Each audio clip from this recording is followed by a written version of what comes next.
what we do here is go back.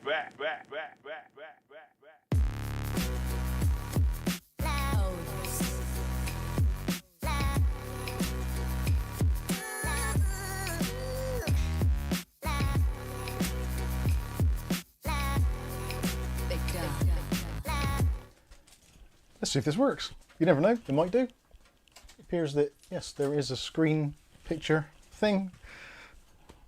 And everything appears to be working, I hope. Anyway, please let me know if the audio is okay in the chat and that you can see and hear me. And, excuse me, and everything looks a-okay. Hopefully it is. Dave says hello. Dave is all clear.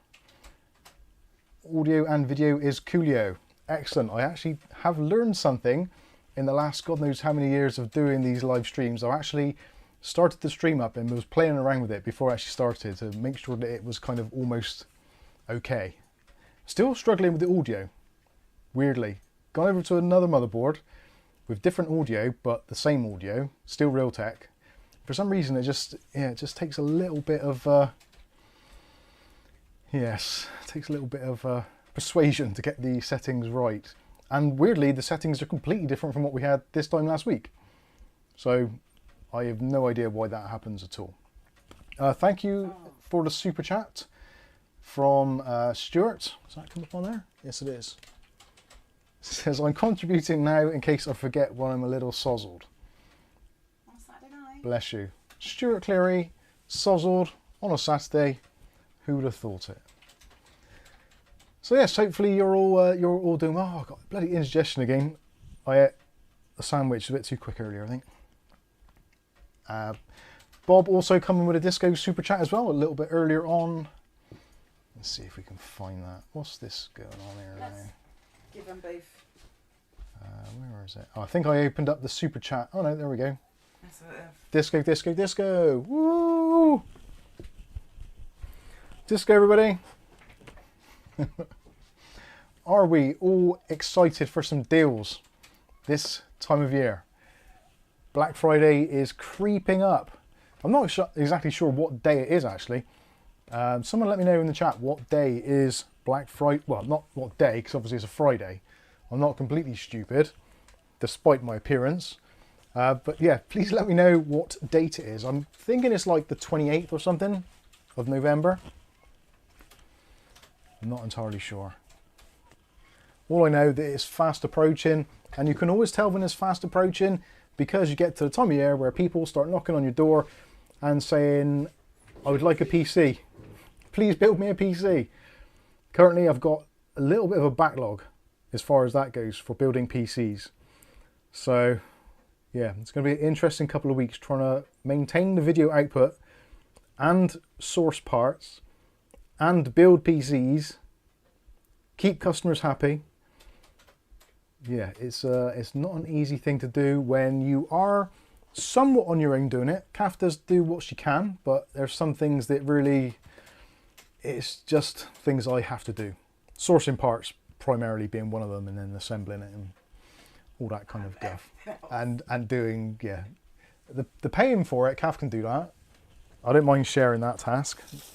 That's quite good. There's some things actually I don't like to share with other people because I do like to take kind of ownership of these things. Probably some of you are the same. If you build a PC, you put a little bit of heart and soul into each PC you build, even if you don't particularly like the PC, or the PC is giving you absolute jip. You still put a little bit of kind of your heart and soul into the building process and making sure that it's all right, making sure that when the lucky person opens it on Christmas Day or whenever it's their birthday or whatever it is, they open it and it works and it's nice and quiet. There's no stupid tasks in the background from Microsoft and it's all been patched and ready and it's all good. And you're not going to be getting a call at like 10 o'clock Christmas morning with someone saying, the PC don't work, there's no display. I am expecting our Discord, I might actually shut the Discord down Christmas Day because I'm almost 100% guaranteed the comment section for the videos and also the Discord is going to be absolutely littered with people who've just built their new PCs and they cannot get a display. It seems to be happening more and more and more. And it's generally all the same kind of stuff, but always is kind of like going through that fault finding process. Absolute nightmare. And I don't think any of us are immune to it. I've experienced it myself this week, funnily enough. No boot, and it's like, what the heck is going on? There's another super chat from Ugly Bob. Says, once dated a girl with a wooden leg named Lucy. Don't know what she named the other leg. Wednesday. Yeah, Wednesday. Wednesday. It. Gonna snap off. Wow. Good stuff, Kath. She's on form tonight. She's on fire. Also, there is a super chat from Sonny. Sonny147. Thank you very much. You'll have to excuse me. I do not recall seeing you before in the chat, possibly. Maybe recently in one of the videos, I think.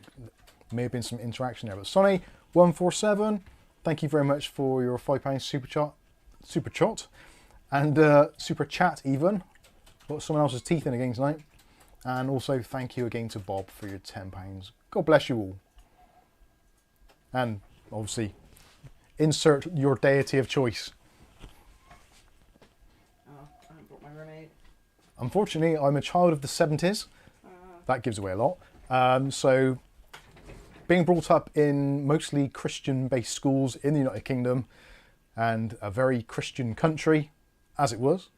Yeah, things like saying God bless and using God as a word is a very common thing from my generation. Less so much for the newer generations, I think, but I think my generation and older, yeah, the God-fearing generation, I think they were known as.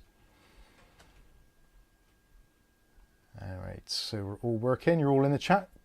Good, good, good. Happy days. David Under says, my dad was a baker. Only days off were Christmas and Good Friday. People still expected bread on those days. I know. It's like people always expect support. All hours of the day on the Discord. I have put a notice on the Discord so that if people join, they are reminded that it is predominantly a UK-based server and that we are obviously working on UK time. So even though there are some people that work shifts and stay up late, do bear in mind if you do need support and you're posting it in the kind of early hours of our morning, the chances are you're not going to get a response until the next day or early in the next morning or earlier the same day later morning thing. Did any of that make sense? I'm guessing probably not. Okay, Hassan says, I like your new products. Yes, the special edition, Maisie, getting cat hairs on the damn merchandise. Gosh darn it.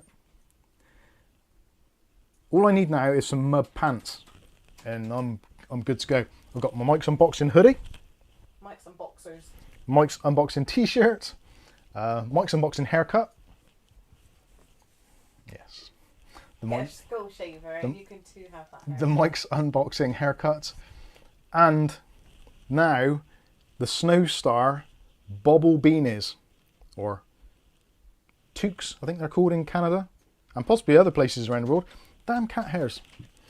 I do apologise if any of you purchase one of these or potentially a any item. If it has cat hairs, we don't charge extra for the cat hairs. They're free. But if you don't like them, tough, because we got loads of cats. It's a way of life. So we've got them available at the moment. Black is the OG black with the black and white bobble. What does OG stand for? Original. I will demonstrate now. These are really nice and warm, and it goes right down the back of your neck. Well, depending on the size of your heat, I suppose, but they do stretch really nicely. And oh god, it is super warm. I used to wear the other beanie in the house quite frequently in the colder months, but I don't think with this one I will be able to, because it is actually quite warm and I can feel the heat generating inside my big head already. Unfortunately, these are only available in one size, but it is kind of one size fits all, unless you're from Random Gaming and HD, in which case you might want to get two and sew them together. I don't know. He's got a big head. It's his joke. I'm not being mean. It's his joke. I joke about my hair. He jokes about his head. Also, for, well, I was going to say for the ladies, but not necessarily for the ladies. This is the limited edition, a very, very limited edition, powder pink. Hence, it is a snow hat, clearly. Pink and white for the bobble on the top. And you've got the Mike's Unboxing logo stitched in as well, really nicely embroidered in. So you don't have to worry about it falling off or anything. It's really nicely done. And there is a very slight difference. The only difference being is obviously because this is onto a background, the Mike's Unboxing, actually in the cardboard boxes, the background lettering is black. We were given the option of having that white or just leaving it pink. But I think having either white or pink doesn't quite give it the same contrast. So I thought doing the letters in black makes a lot of sense. I'll give you a close-up actually. The stitching on this is phenomenal. No expense has been spared. And you had me working day and night. I did. And the thread for the actual the box, the brown, was hard to do. So they basically substituted the brown for, it's kind of like a metallic gold. So yeah, really nice. Hopefully that is picking up on camera quite well. But very nice, made by Snowstar, and you got the pink bobble on the top. So yeah, they're pretty nice. Very pleased. I think we've got around about 50 or so. So they are limited numbers. So if you do want to get one, do let us know. I'm not just shilling out. This is people have been asking for them. And the last lot we did sell out. So we probably will with these as well, I'm pretty sure. But we'll see how things go. So if you want to get yourself a toque stroke beanie, let us know. Price wise, no one's mentioned that yet, have they? Or have they? I don't know, I'm still catching them. No, they haven't. Sorry. Aletta says, looks nice. The gold goes better with the pink. Yeah, I think it does. Looks all right. I'm very pleased with it. I think they come out really good. You need to add a rainbow puke beanie for the RGB fanboys. Yeah. Riley says, well done with the colour choice. I think the powder pink is actually really nice, and I kind of wish I'd ordered more. I think they're going to be pretty popular, especially in the UK especially. And I know some of you guys in sort of Northern America, Canada, and some of the European countries that I know you guys watch from. And of course, even Australian friends. Australia does get actually pretty darn cold as well. So you may want to represent Mike's Unboxing in your local community, along with cat hairs. The price for these, we were umming and ahhing about it. We don't want to make money on them because we probably won't. So in order for us to kind of break even-ish, we are going to have to charge £10 each, plus postage, unfortunately. So if you do want one, it's going to be £10 plus the postage to wherever you are. We've done a few quotes for people already who've been asking for them. So if you're living in Ireland, not Northern Ireland, but Ireland, because that's overseas postage, you're looking at, unfortunately, it's going to be about £5, it looks like. For people within the United Kingdom, I think it's going to be about £2.50 possibly. £3.20. Sorry, I've been corrected. £3.25. So you're looking at £13.25 if you want to help support the channel and keep your head warm. It's probably going to be cheaper than a couple of units of electricity. But we'll go. What's that? Super chat. Oh yeah, super chat. Well done. Kath was doing that, like round by her things, and it's like, well, that's because I've got to get over this. I haven't got nipple tassels. What's the matter with you? You could put those things on. I can't even see the super chat. There it is. Yeah, Dave Aiken came round today and has he's got one already. He's putting a £2 super chat. He says, wearing mine now, very warm, great quality. They are genuinely, like, if I get the other one, the one we did for the 2021-22 Christmas, and actually, this one I wear all the time, and you can see it's actually held up really well. It's got a few little bobbles on it, which you do expect. I actually think I wore this in bed one night because it was so bloody cold. So that is the original one without the bobble. And the stitching actually still looks pretty good. This hasn't been washed or anything yet. I've deliberately not done that. But you can see... You've deliberately not. It has... Like you do wash in. It's got a bit dirty, to be honest with you. But in terms of longevity and quality, the stitching and stuff is still absolutely perfect. And I think go and put that through the wash and it will be absolutely great. And what are you putting through the wash? It's hell. Giving it to Kath. Chucking it in the basket. Yeah. So anyway, there you go. There are the Mike's Unboxing toques. If you want one, just let us know on Discord or drop us an email or something, and we will try and sort those out for you. When do you film them? We're also, as well, if you are a patron or a YouTube member, and you've been a member for a while, CAF's probably going to be sending emails to you by the email address that you're using for the Patreon or for your YouTube membership. Just so we can get your names and addresses for sending out Christmas cards, that kind of stuff. We tend to do that. It's getting more and more difficult to do every year because the community is growing, but we do like to try and give back to people, especially those that support us and kind of have been with us for a long time. So potentially you'll get an email from CAF just to say, hi, this is Mike and CAF, please can you confirm your postal details. We do this kind of every year around about this sort of time, so if you do get it, please do. I have a list, not a speech impediment, but a list of people which potentially we need to get in contact with us via either Patreon or via YouTube, etc. Craig Lilly, Clarence Nolan, Gary, I can never say this one, Gary S, you know who you are, Vlad FCP, Bill Taylor, George Grigg, Michael T, Andre Pedierio, sorry, and Mick Woods. So most of you, I think, are on Discord as well. So if you're on Discord, that's probably the best way. Just message Kath, ideally, or me. So on Discord, I'm obviously Mike's Unboxing, and Kath is on there as Mrs. Mike's Unboxing. So just ping us a message with your details, your address, etc. We might ask you a security question just to validate who you actually are, because like, people do, believe it or not, people do actually try it on.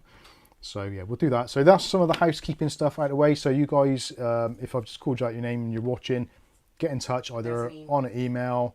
Mike at mikesunboxing.com. It normally is on the screen, but I've taken it off. And you said that last week. Yeah, I did, and I still haven't put it back on. So drop us an email, mike at mikesunboxing.com. Weirdly, today I actually had an email from someone called Mike Churchill, who wasn't actually me. And immediately when you look down through your emails, it's like, when you get an email from yourself or from Mike at Mike's Unboxing, it's like, well, I know I didn't send myself that. So clearly this is some sort of scammy thing, but actually turned out to be a genuine person. So Mike Churchill, or what was the email address? Can't think what the email address was now, but anyway, it had an 84 in it.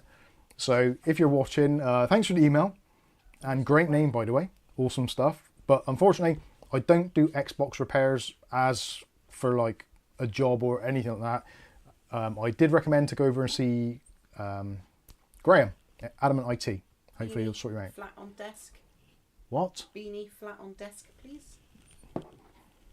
Beanie flat on desk, and I don't want to be on. Oh no, I've been on. there. There's Kitten on beanie. Kitten beanie action cam. Okay, Davey. That's Davy Jones. Oh, it's tiring being on camera. Hard work. Hard work. Think yourself lucky, I've got hours left. Go on, have a pee on Kath's hat. Pee. That'd be funny. So there is one of the additions to the Mike's Unboxing household. That's young Davy Jones, Poppy's little one. How you doing, Davy? Is there a middle child? Me? You okay? Aren't kittens just the cutest thing ever in the world? Even if you don't like kittens or cats, like there's something about a kitten which is just absolutely awesome. They are so cute and fluffy, aren't they? When they're like this, they're so defenseless. You just want to... Oh, he just wants to have a little bit of a... Oh my god, I'm moving. I don't know what's going on, but I like it. On this What are you doing? I'm having a Oh, have a stretch then. Fair dues. Doubled in height. So, this is a mouse, not a active mouse that you eat. This is a Logitech mouse. You probably don't want to buy it either. I'm going to move you because Maisie might get offended by you. Go on, Davey. Get out of here. You're making Maisie uncomfortable. And that was for Welly Bob. That was for Welly Bob. Aren't they cute? Aren't they cute? I like them. The other two I don't really want to keep them all, but anyway. There's a super chat from O'Reilly. £10. Thank you very much, O'Reilly. Much appreciated. There's me remote for the light. Kath's running around like a lunatic. Come on. Oh no, you pressed it already. It's dark. That's not. Excellent. They are so wobbly. He was a bit wobbly then. He said he just... Oh, William Bodie says, I can't see because of the words. Of course, I had the words on the screen. Oh. And that's where the hat is as well. Right. Davy Jones. We'll get Davy Jones back out in a minute. Need to move the text. Yeah, sorry, can't see captions Right, away. Didn't seem at all cute, but can't see the kitty. Oh, right. There we go. Davy Jones. It's, I blame... Oh no, let's do it this way. Davy Jones is eating now. There we go. So we have to Sorry, do- Davy Jones is edibilising. So we've got Candy. Here comes Candy. Move it over towards me a bit. There you go. 'cause I get put on camera otherwise. Hey, Candy. Candy.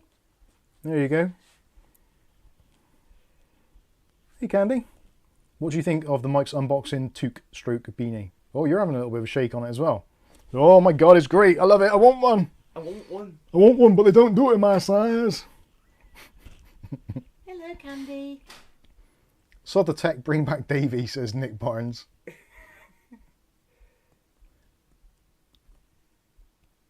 No truck fan. None this week. Oh, careful. Let's get you before you upset me. Let's not upset the... oh, don't ruin the bloody beanie hat. It's mine, it's okay. Oh, it's Kath's. Oh my goodness gracious, you nearly ripped off a claw. We didn't break a claw, did we, Candy? Right, I'm going to chuck that over there. There we go. Happy days. Andy says you need a mannequin on the back shelf with your hat and shirt on display. If I had the room, I would. The camera actually is really, like, it makes this place look a lot bigger than it actually is. Dave, if he's in the chat, he'll confirm this room is tiny. And it's getting smaller. And it We've is got getting 6 smaller cats every day. in here with us. 6 cats, 2 humans, multiple PCs. It's all getting a little bit crazy. Oh no, they're going to be sending pictures of me on the thing, aren't they? No. Well, Bill says, Kath, email sent.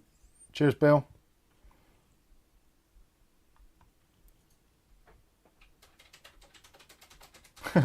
Alessa says, this week only, the first 3 beanies sold will come with a free kitten. They definitely won't. They definitely won't.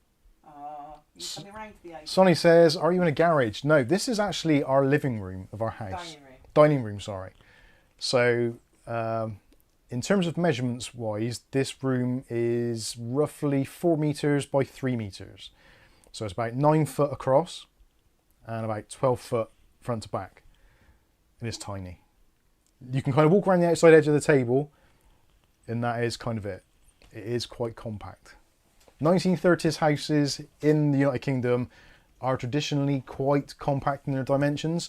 So you get like a mid-sized kitchen, a smallish dining room, then you get a similar sized living room, which is next door and there, which is a little bit bigger, just slightly bigger. I think that is 5 meters by 3 meters. So it's a bit bigger, a bit longer in there.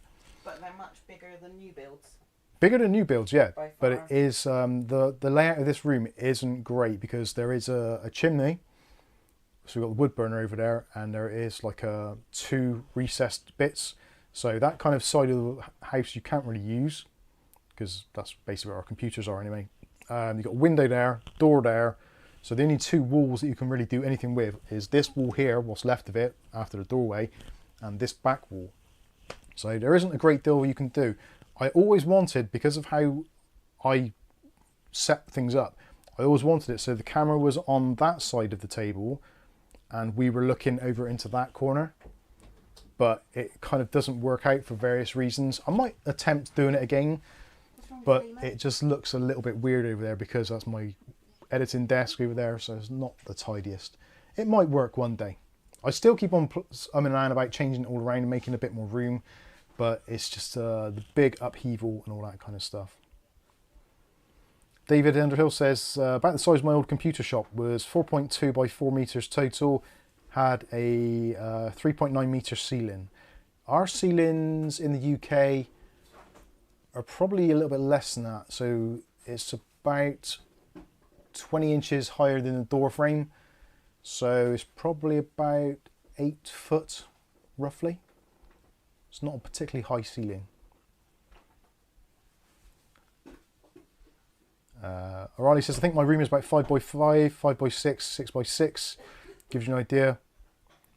But for various reasons, my room feels much smaller and hard to arrange due to where the door is. Yeah, I kind of get it. Sonny says, in a couple of years, you will be in unboxing manner. I honestly can't see that happening. And Angel's in the chat. Hello, Angel. That is our daughter. How you doing? Hopefully you're having a good night. She's probably... Yeah, probably not as good as last week. Don't do it as good as last week. Last week was horrendous. I'm still actually getting over last week. Last week was a bad one. Right. Anyway, so tonight's stream, we've got so many things to get through. I honestly don't know where to start. I should have made a list, but it's pointless because it's just going to go out the window. So the things we're going to go over is, obviously, it is the season to be buying PC stuff at the moment. We're heading to Black Friday, as I alluded to, what, half an hour or so ago. It is going to be getting, it's going to be getting tricky. There's a lot of stuff on the market at the moment which are really, really good prices, but there are some things which prevent making it great for builders right now. One of the key things which I think, actually it's good to get some input from you guys around the world here. And also, if you're watching this as the replay, please do let me know in the comment section your thoughts as well. It's always really important to us. I always go through them and check them and acknowledge them and all that kind of stuff as we do. I've literally started going through comments we've had on the channel from like 4 years ago. So some people, if you've answered a comment on a video and you suddenly get a weird answer like 4 years later, it's just me. I'm just a little bit on the slack side when it comes to answering. What was I going to say? Yes, pricing. Power supplies here in the UK are reaching ridiculous all-time levels of absurdity. They are becoming ridiculously expensive. Like the kind of mid to high-end power supplies now in the UK start at like £80. Whereas previously you could pick up something half decent for about 50, 60. So in the kind of mid-tier range, and then if you want to go top end, you're looking at like 80 to 100. So that barrier has been completely demolished. Some of it to do with PCI Express Gen 5 and ATX 3.0. The other side of it is, it seems to me, at least from a UK shopper, again, please let me know what your experiences in your own countries, but it seems that production has ramped down significantly on, what the hell is that? Production has ramped down significantly on the lower end power supplies, like the cheap and cheerfuls. We used to have things like the AeroCool integrators. Those were always pretty good. The AeroCool Cylons used to go through loads of those, like 6, 10 of those in a year easily. And it was kind of one of those go-to power supplies. They were actually really good. Prices normally somewhere between kind of 25 and 35 pounds, depending which model you go for. And also, there was always the kind of go-tos, the GameMax Rampage range. Those are still great value. Not as good as they have been, but they're still kind of, at the moment, looking like the go-to ones. The CWT, or the, what was it? CIT Pro, which were actually made by Channelwell Technologies. Not bad power supplies. Those are almost impossible to get now. The GameMax Rampage 500 watt, I think, starts from about £35 now. Whereas it used to be kind of 25, 27, 30. So everything's just jumping up a bit in price, and especially the mid-range ones, like something like the Be Quiet, thanks Blaine, the Be Quiet range, the entry-level ones, like I think it's the 11s or 10 range, those are still, even just the 500 watt ones are going for like £50, which seems a lot. I'm sure I used to buy like 450s and 500 watt ones for like 30 quid, 35 quid. So things are really, really going crazy. Truck Fan says, I thought all GameMax power supplies went bang. That is one of those myths that goes around. How'd you say it? I can't. That's why I struggled. The GameMax power supplies, there are some really crap ones, don't get me wrong. The GP range you probably want to avoid in some of the other ones, but in general, the Rampage ones I find actually very good. And I've yet to see or hear of actually one failing. So if you've had a GameMax Rampage power supply, any of the models, from the 500 watt up to I think it's 850 is the top they do. If you've had one fail, let me know. I'll be very interested to hear. At present, I've not heard anyone from the 2 videos we've done. I don't think anyone's commented that they've had one fail. Possibly they may have had one dead on arrival, which does happen, but to actually fail in use, I don't think I've heard it yet. So those are looking like the ones that are going to be the kind of the budget build choice now, which is a shame. EVGA is basically gone as far as I can tell. EVGA power supplies used to be able to get those quite cheaply. I think it's the, was it EVGA BT450? That was always a pretty good choice, but yeah, they Matthew Day's right, yeah, they got faked, didn't they? Yeah, someone bizarrely was faking GameMax power supplies on the market and putting some really, really trash tier components in them. But you could tell they were fakes because the stickers and all that just didn't match up at all. It was all the logo looked different and everything. So yeah, it was very, very strange. Freedom House 1984 says PSUs definitely creeped up in the US, at least by me. I used to get Corsair V600 for 30 bucks. They are now 60 bucks or dollars, however you want to say it. So yeah, it's not great. Angel said hello, by the way. Hello, Angel. She wants kittens, doesn't she? Yeah. Kush says, I've had an AeroCool Integrator 500 blow up in a 5600G system. Well, I'm sorry to hear that. I think it's going to be one of those things that there are going to be pretty much all power supplies at some point are going to experience failure. It's how that failure occurs, whether it's catastrophic or not. Hey, Flame. Get rid of the text. I'm trying. I think it's gone. Maisie's whacking him with her tail. Davey, what are you doing? He's looking at that mouse.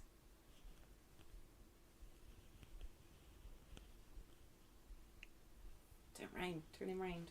Their eyesight isn't particularly good. Come here. Yet. This is almost as delicate as when you're dealing with pins on a motherboard. Oh, come on. You've done that a bit clumsily. There you go. You go on there. That's a motherboard. Those are getting expensive as well. Doing lots of stretching. Go on, stretch it out. Don't chew the boxes. We got all that to come, haven't we?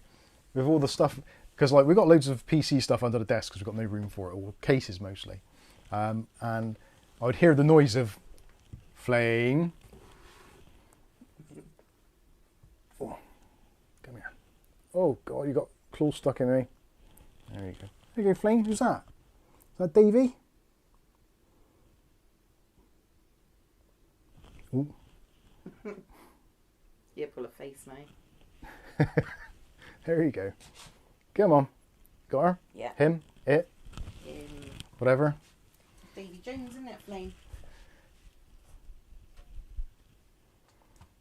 Come on, Mike. Make it up there, and Daddy Mike and Mummy Calf get an extra £10. Make it up? What's that? I don't understand. Ugly Bob, I am Kitten, hear me roar. Oh, they are nice. He was doing silent meows yesterday. Yes. So, anyway, back to... well, actually, I'm going to take my hoodie off because it's getting a bit warmer in here now. Carry on talking amongst yourselves. Hey, Flame. Hey, Poppy. How you doing? Just going to hang up my Mike's unboxing hoodie. I wonder how far the microphone goes, whether or not it would reach to down the shops. Might do. Okay, so take it off. Take it off. Anyway, so yeah, prices are getting ridiculous. There have been some really fantastic deals. Now, if you're after some of the deals which we've experienced today on our Discord community, if you go to the Discord and go into the bargains no chat room, there is actually a link to the AliExpress website. Now, today, I managed to pick up a Ryzen 5 7600F, which is the one which basically hasn't got onboard graphics. It's 100 megahertz slower than the 7600, so there is a little bit of a downgrade, but other than that, effectively it's the same processor. £118 posted from AliExpress, which is like nuts. And the 7500F, roughly, if you're looking at comparative performance, you're looking at somewhere around the 13400, sometimes as much as the 13500. It kind of swings and roundabouts for doing multi-threaded stuff. Some of the Intel processors, because of the E-cores, they do get better numbers, but things like Geekbench, which is kind of relatively stable and takes into account all things, yeah, you're looking around about 13400, 13500 level specs. And you try and get one of those Intel processors at anywhere near 120 quid, you just can't. It's impossible. Yes, Kath? William Booty, why is the keyboard in the back without RGB? And Nick Barnes. Right, which one should I do first? Nick Barnes. Can you overclock to regain the 100 megahertz? Yes, you can. Yeah, the 7500F is a totally unlocked chip, so if you want to force the speed up for the multiplier, you can do. To be honest with you, there's really no great reason to do so.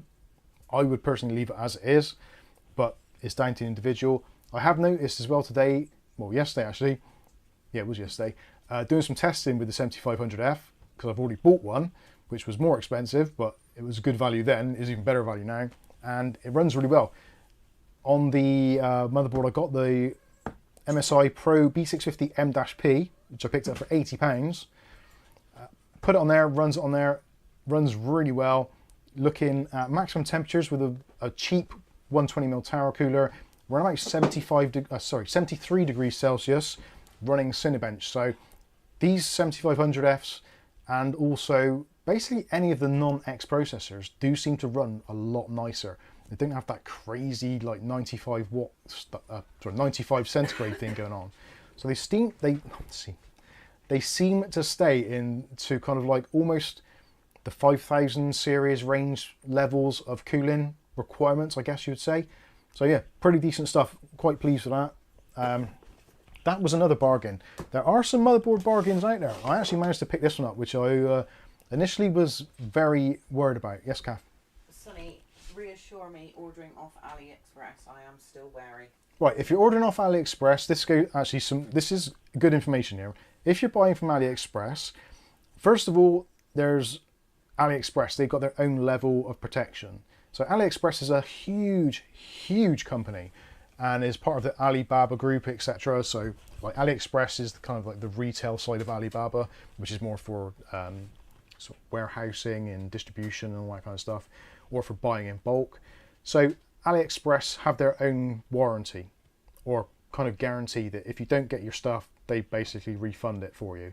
So you do have that level of protection. Now, in order to be a little bit more protected, I would suggest use a credit card if you possibly can, or use PayPal, because PayPal, if for some reason AliExpress turns around and say, well, no, actually it was sent, there was some error elsewhere, at least if you've got that extra layer of protection with PayPal or your credit card company can do a chargeback. PayPal normally will fix these things straight away. And I think AliExpress has got to the point now where they know the deal.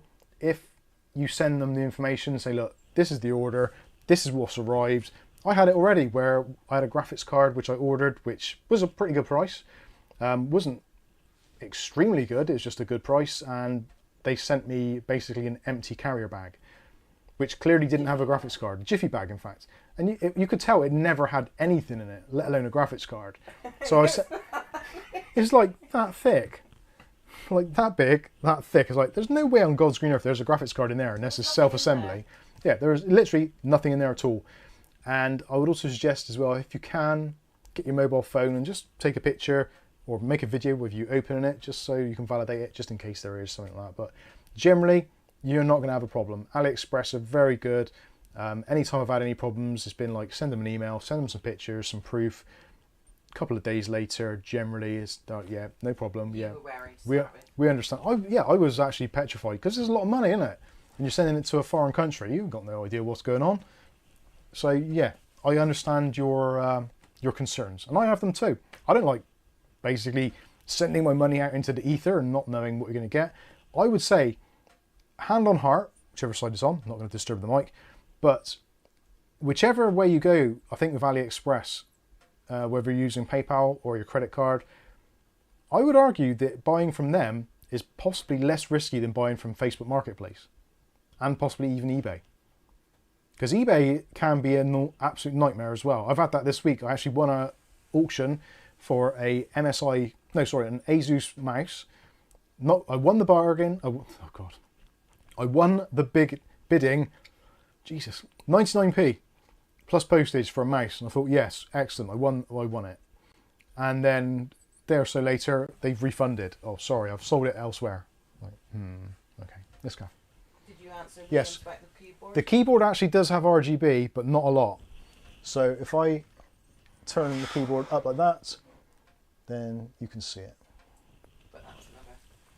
That was another eBay deal this week. So there are deals out there to be had. You just have to look for them, or to kind of know what products are likely to be cheap. Now, this is the ASUS Tough Gaming keyboard. That is the K1 is the model. Normally they retail for somewhere around £35–40. There was actually a seller on eBay who had 4 of them, and they were selling them for £10 each. So I wanted 2 of them. One for this PC and one as a spare for another ASUS motherboard I've got to do a build with, because I think it's nice when you sell a PC, if you can sell matching peripherals with it as well. Very nice, seals the deal. So I offered them £15 for 2 keyboards, and they accepted, and they turned up, and they both appeared to work. Happy days. Although one of them has got missing feet. Not the end of the world. Not a particularly great keyboard, but for £7.50, and it works with Armoury Crate RGB software. Happy days. Richard? Richard. I'm looking. Just a note, Mike. I couldn't get any vouchers to work on the 7500F from about 5 PM today, sadly. Hopefully there are new vouchers tomorrow. Yes, and actually I should say, shout out Dave Aitken. Actually sent me a link about this in the morning. And Shrek and... oh, what's the other name? Begins with a T. Tor? Took? Wait there. Kath's going to find it. Tooge, is it? Tooge, that's it, Tooge. Or Toggy. Shout out to you guys for looking at these deals as well. Some good stuff to be had. So yeah, when it comes to the discount codes for AliExpress, there's 3 main ones for the UK. Oh, and there is another super chat type thing coming in, a donation from our good friend of the channel, Colin Hilton. Thank you very much, sir, for your £20 donation. Much appreciated. Kath's going to give you some RGB light. Now we do it manually, everyone can get RGB lights. Yeah, that's it, yeah. Now it is semi-automatic. Kath can induce some RGB. Semi for Mike. Yeah. So, yeah. Letter says, overclocking as we knew it is dead. I definitely agree with that. I've never been a fan of overclocking. If you've watched this content long enough, you'll know that I've never, ever really been a fan of overclocking.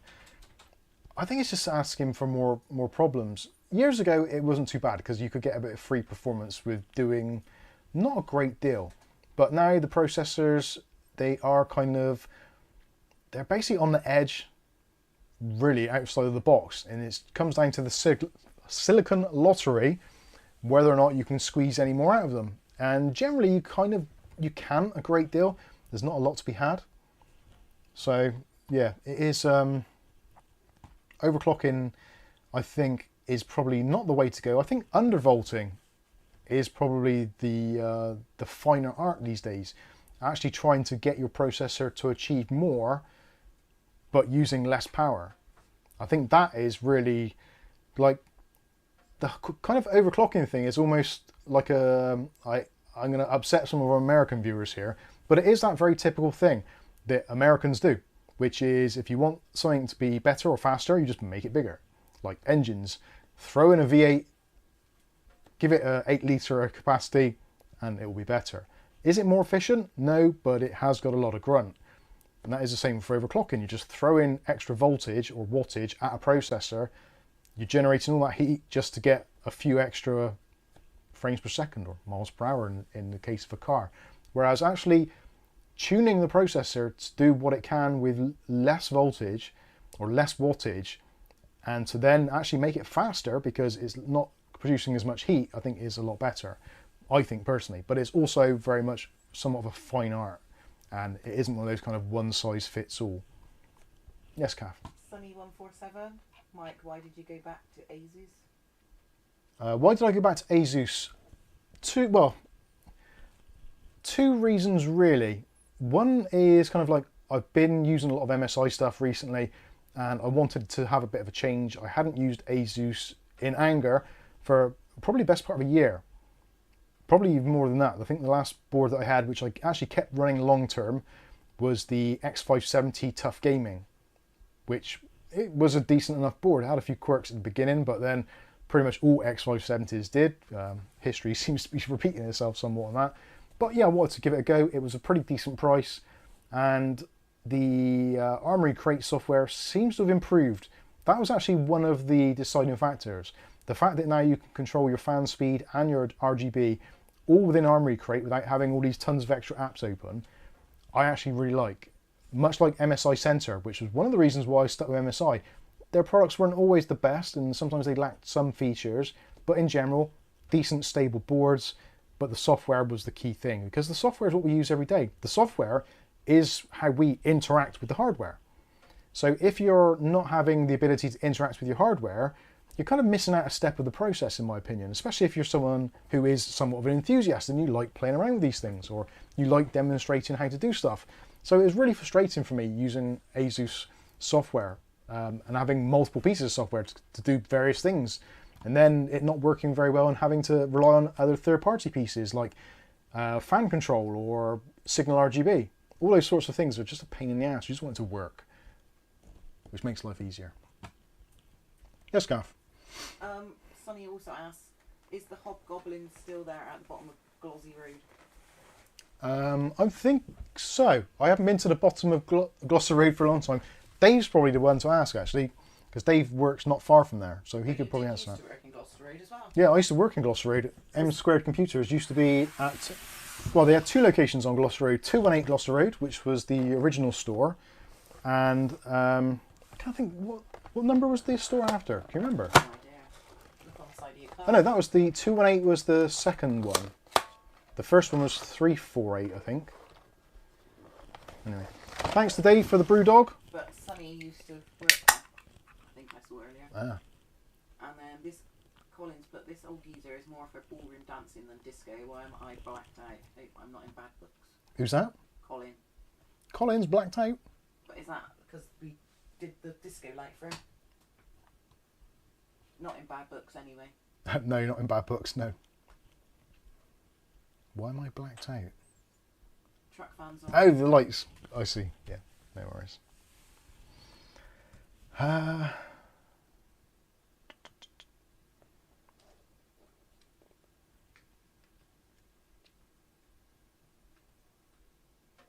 David Underhill says people here in Australia started to get that USA disease buying mega giant Ram, GM and Ford pickups that big that they don't fit parking spaces. It's definitely a thing.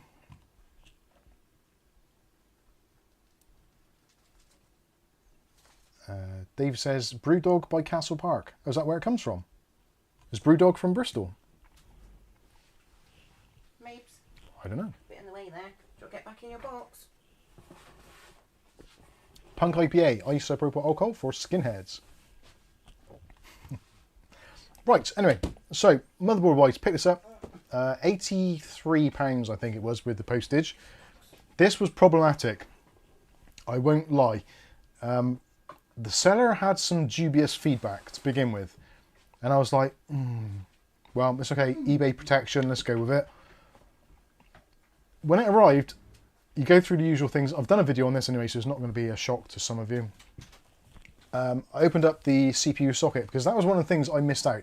And this was me being stupid, actually. I saw a deal and I thought, I'll just do it. And I didn't look closely at the listing. And I didn't notice there wasn't, or I didn't think about looking for a picture of the pins. Because the description said, new, opened, not used. Or, yeah, opened, unused, I think it was the actual description.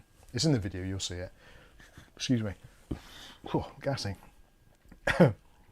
So, as you do, first thing you do, take the box, open it up, have a look inside, and you're not going to be able to see this because I've actually got a processor in there at the moment, which is the 7500F, which I've been testing with.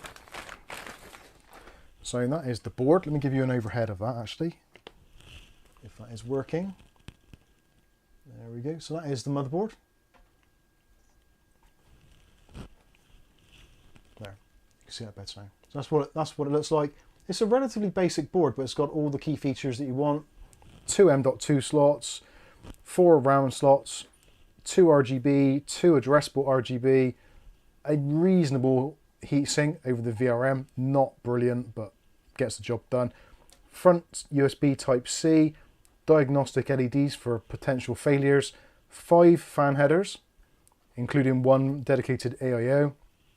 Not a bad board. The I/O on the back is somewhat limited. You've even got a old school VGA port, which I didn't even thought worked, and a PS2 port, so thought, whatever. I'd not, oh well, why is there, I don't know. You've got a reasonable amount of USBs, you've got 8 USBs there, no Type-C on the back, which is a little bit sad, but ultimately it's £80, it's a B650 chipset, and it works. At least I didn't think it was going to, because the socket pins were bent. Now actually, while I've got it in the overhead, there is something which I would suggest to all of you. If you're going to purchase one of these boards, or you're going to go down the AM5 route, sorry, let's move out of the way. This is something which you should definitely go and buy, and I'm going to see if Kath can put the link for this in the video description. This is for the Amazon AM5 socket guards, which, I think Kieran asked about them earlier. yeah, I've done a video on them. These are great. Not out yet. So this is the AM5 CPU guard. And this actually makes this whole setup much better. Now, I can't remember if I put them both back in here or not. No, clearly not. What do I do with the other one? Anyway, so you get 2 in a pack normally. I can't remember where I put these. They are washable as well, so for those of you wondering. And all it is, there is a tiny, tiny little triangle in that top corner, which matches up with the tiny, tiny triangle there. Let me zoom you in.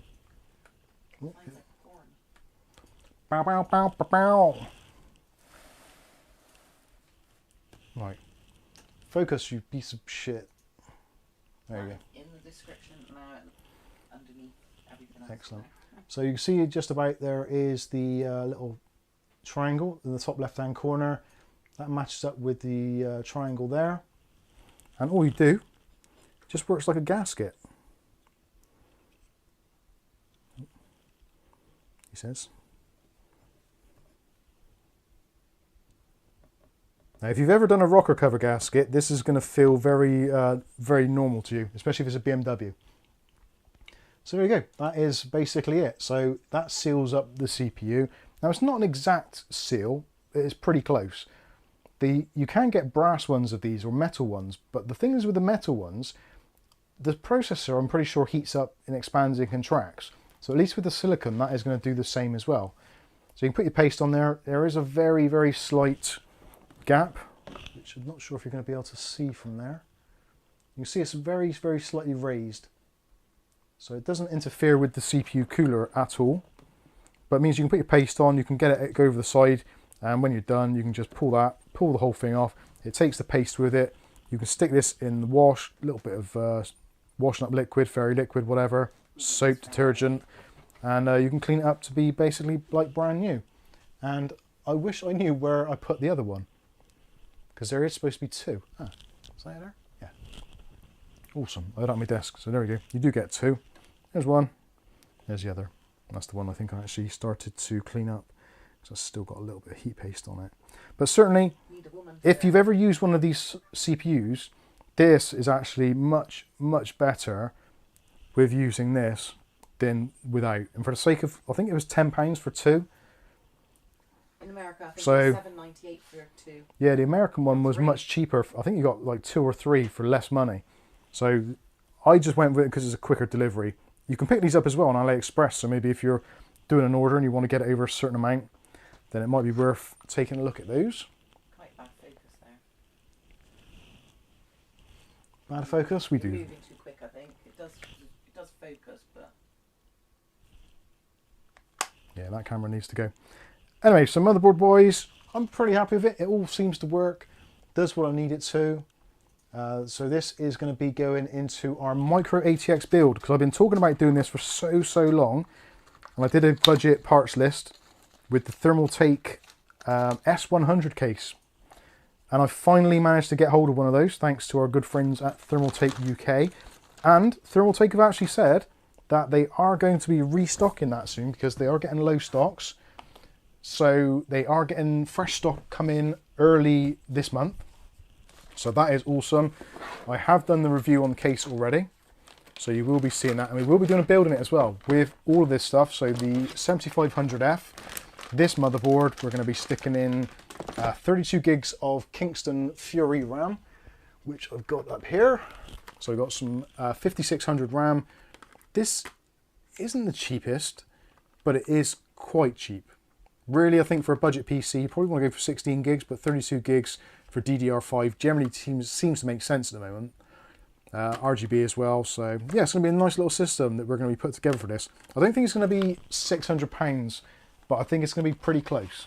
Somewhere around the £600 mark. So this is one which I've kind of got earmarked with all the stuff here. I've got a 1 terabyte silicon power NVMe drive as well. So this is all coming together quite nicely. We've got the case. The power supply is where I am struggling at the moment. Like I said earlier, power supplies are just effed up price-wise.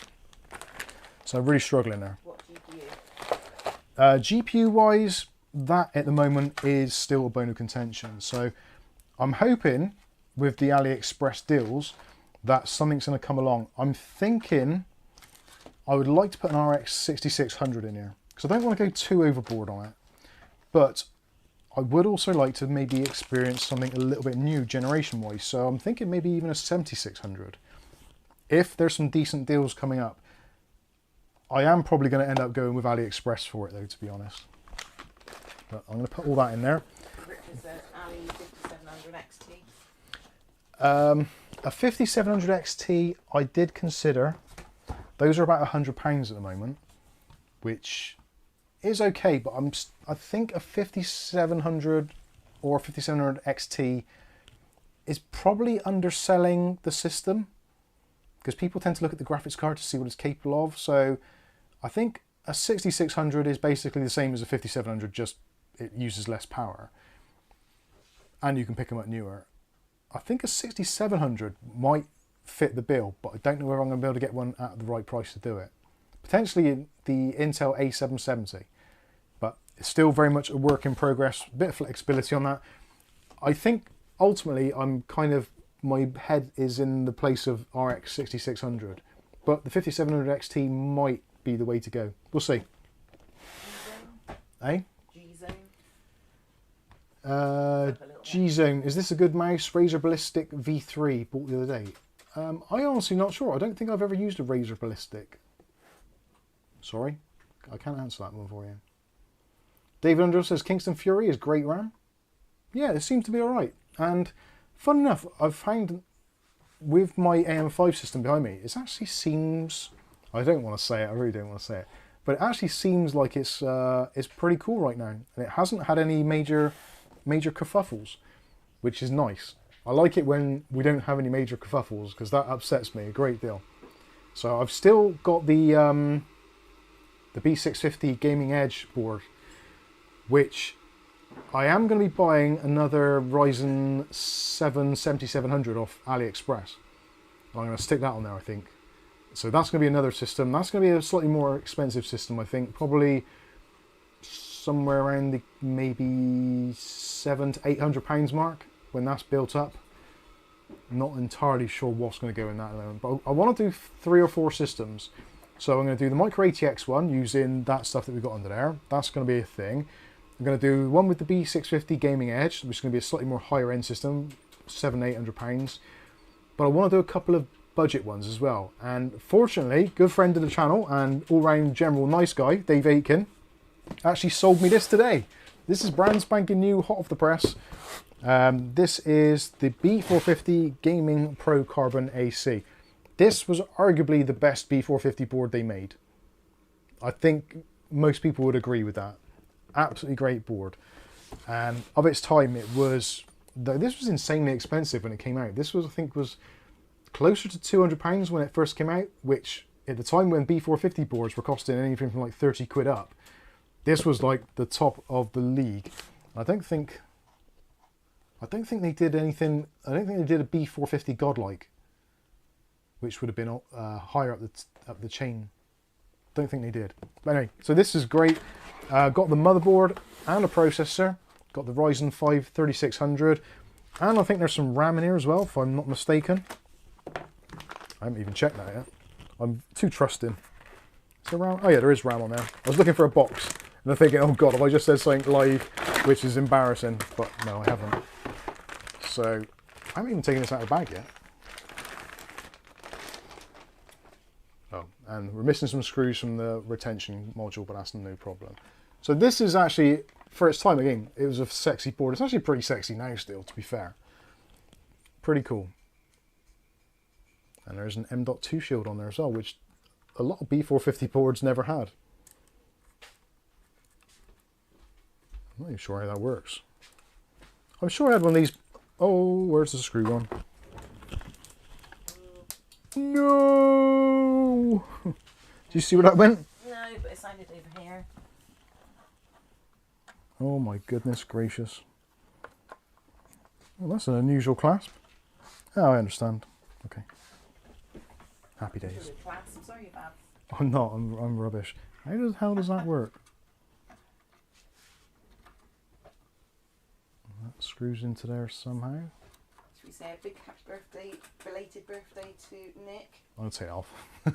Happy belated birthday to Nick, by the way. And hi Chris Hartford, how you doing? Yeah, so I'm not too sure what the deal is with that. That seems to be... Oh, that's missing a screw actually, it's probably in there somewhere. Anyway, it's fine.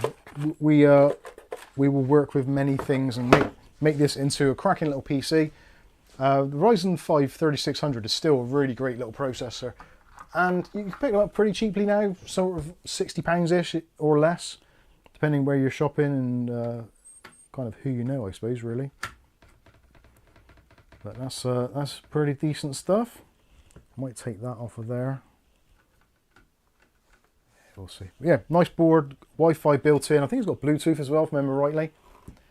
Pretty decent I/O set as well. So BOS flashback button. Sadly, I won't be able to do a video on that because I think I've already done this one. Did I do the Gaming Pro or the Gaming Pro Max before? I'm not sure. RAM-wise, what have we got RAM-wise? I've not even checked the RAM. This is more Kingston. Kingston Fury. Fury Beast DDR4, and the speed of this is... It's like Christmas, isn't it? Gosh, I can't see that. DDR4... Dave Aiken says, I think I owe you a wider screw. Oh yeah, there is a wider screw missing there. No worries. Can't see what that says on there. 16K2, no, not sure. Anyway, not that it really matters as long as it's DDR4 and it's 16 gigs, that's fine. It's 16 gigs, I think. Not sure, I think it is. Let's put that back in there. Luna's in. Regardless, this is going to be a nice little cool PC. Going to enjoy building that. Good evening, Loner. How are you doing? And hello, good Yate Computing as well. Nice to see a fellow Bristolian in the chat. So we've got some Wi-Fi antennas as well and an I/O shield. Awesome stuff. Yeah, this is, like I said, this is a really great board. It genuinely is. And when they were on offer at one point, I think it's from eBuyer in the UK, and they were, I think they're like £79 or something stupid. I was like, I need one of those, and for some reason I just didn't get around to doing it. Yes, Kath? Mike, Mike. In the chat. I can't see. Just bought a Ryzen 5 3600 from GP Used. Ah, right. Oh, well done. Is this keyboard actually even on? How did it go? Yeah, how did your experience with GPUs go? Why is this not doing the things? Does that actually type in now? No, I think my my keyboard has actually gone. Unbelievable. Got your Uji plugged in properly. I wondered why it wouldn't work in. Might need to replace the batteries. Which ones are they? Actually. Oh yeah, caps lock's not working or anything. These are...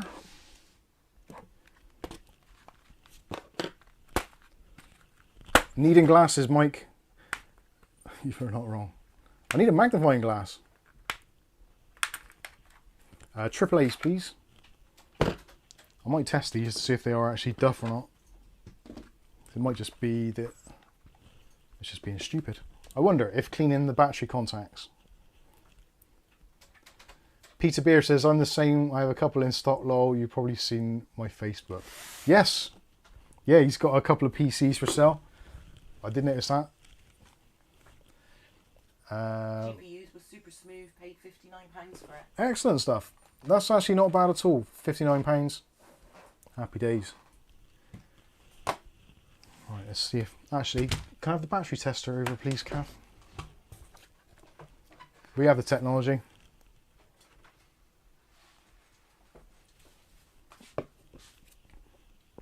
Thank you.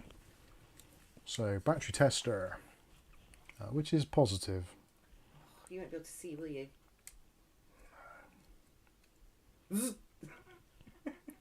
Right, that's registering as green. Yeah, exactly, Poppy. You're coming up to say hello, Poppy. And that one is also registering as also in the green. So the batteries are good. I thought they would be. So maybe my keyboard has actually failed on me at long last. Which way does this go? The lighting in this room is awful. It's your eyes. Nothing to do with my eyes. They're I fine. jigsaws in this light. I don't have to do them. My eyes are fine. Nothing to see here. How do these even go in? Oh yeah.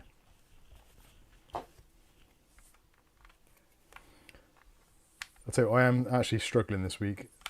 It's been lots of nights of restless sleep.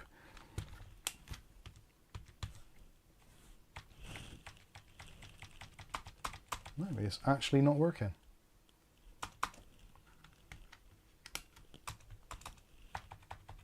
Unbelievable. I'm going to have to unplug it and plug it back in again. Did you? No, it's fact.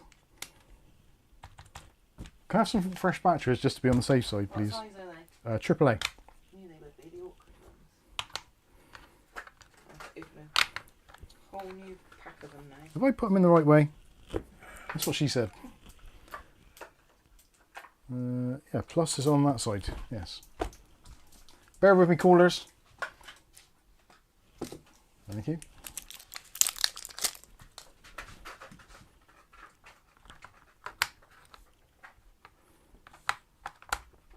Right, I'm not going to put the lid back on yet. Yay, that's working. So how did that...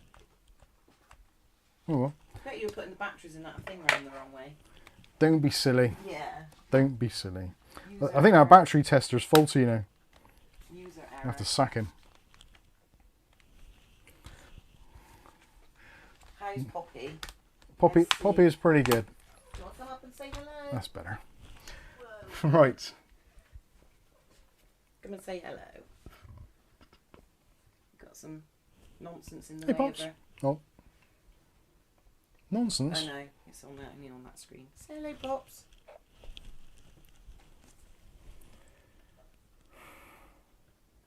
Was that it? Should we put Kittens up while Poppy's out of the box? Ugly Bob says, if you've got a battery tester. No, a battery tester. That's the one. Sorry. Should we put the Kittens up while Poppy's out of the box? If it's not going to be too disruptive. Shouldn't be too disruptive, should it, Pops? We just put them on the table, yeah? Famous last words. They can come back down in a We minute. have also another computer to look at shortly. This one actually I'm very excited about. But this one I don't think I can sell because I think I actually know who it's going to go to already. Right, what am I doing? Overhead? Oh. We is zoomed in little. No, we're not. Must be. There we go. Kitten cam. You're doing your OnlyFans bit. Stretching out there. Otis.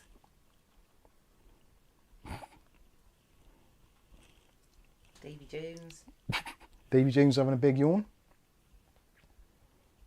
I think you're your Otis, aren't you? Oh, bless him. You're tugging me. Focusing very well. Cat autofocus doesn't seem to be working particularly well. It's like, God damn it, let me up, let me up. That's like Bob on a Sunday morning. That's rude. Trying to climb out of bed after a skinful.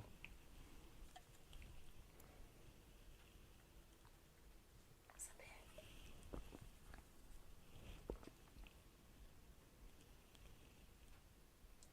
Are you cute?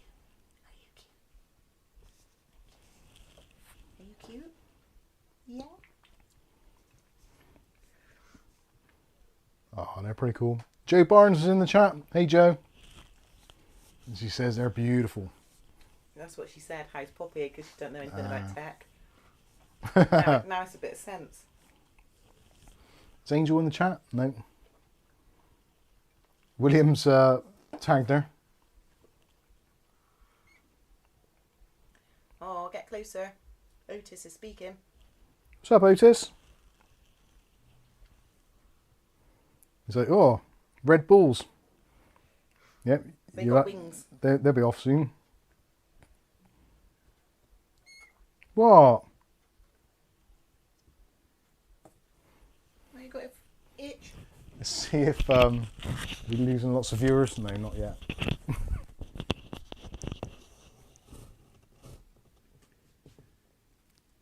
Otis.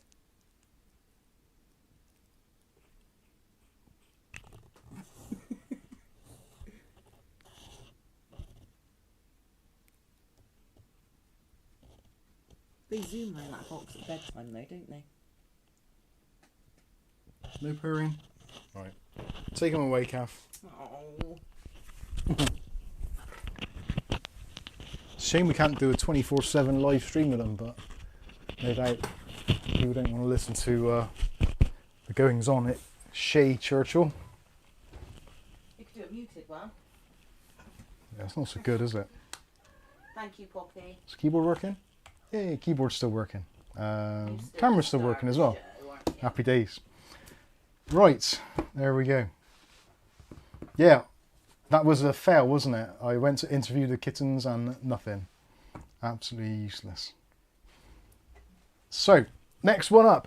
I'm sure there was something else I had to show as well, but... Oh, Colin, if you're watching still, I haven't forgotten about the keyboard giveaway. Colin Hilton, for those of you who didn't know, he's actually sent us down a keyboard and mouse set, the MSI GK30 combo, which is the GK30 keyboard and the GM11 mouse, I think it is.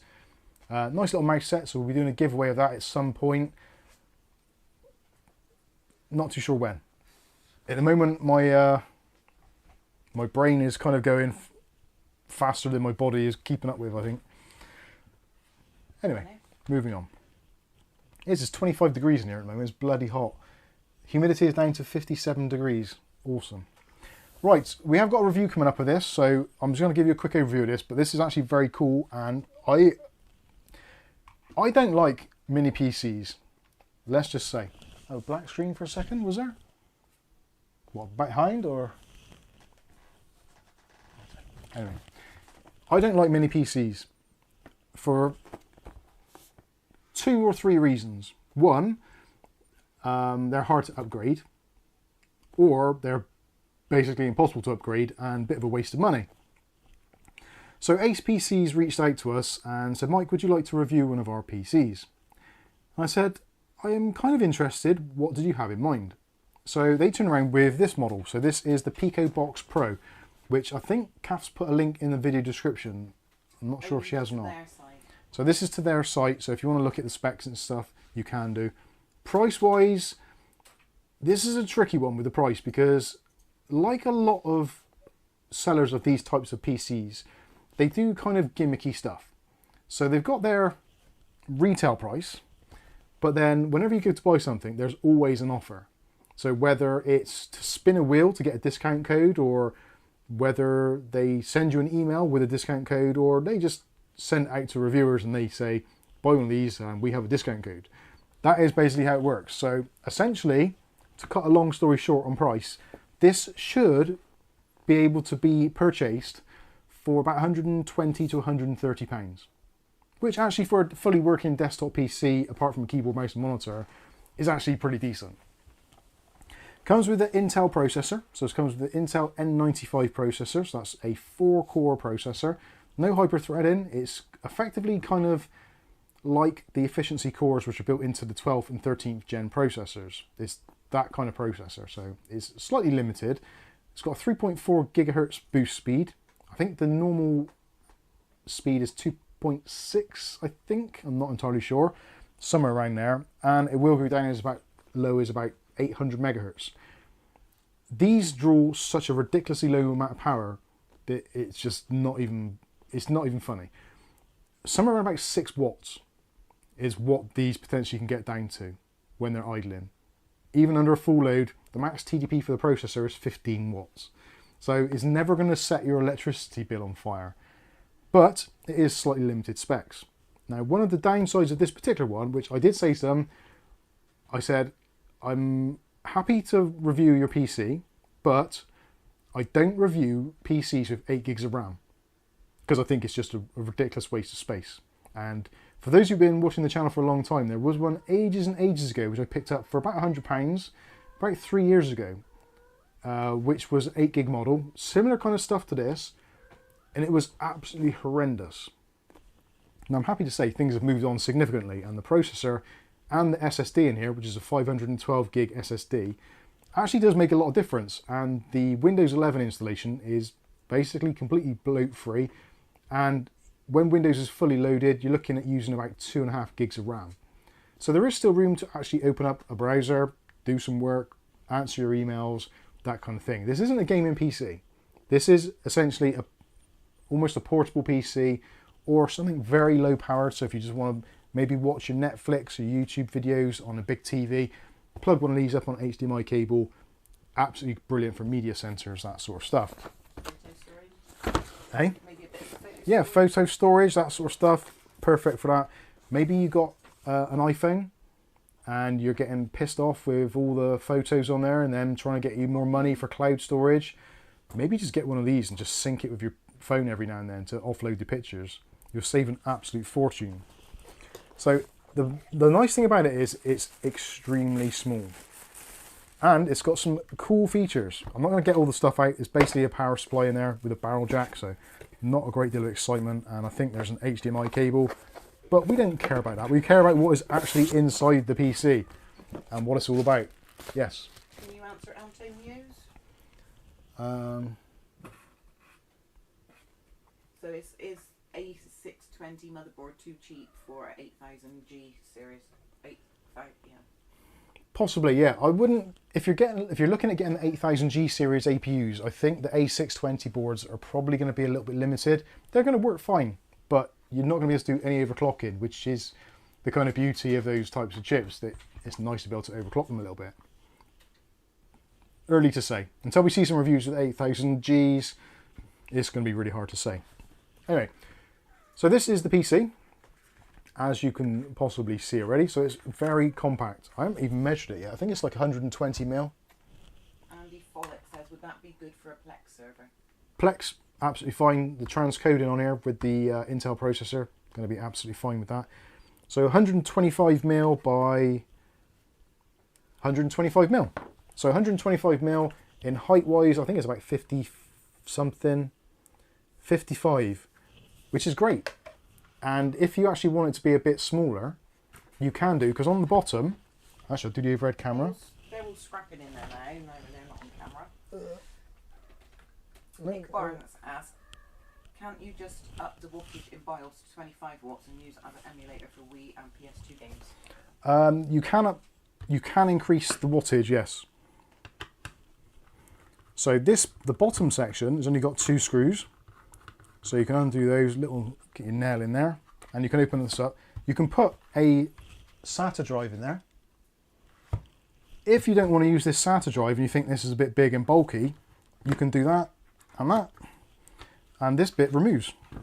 So making it even more compact.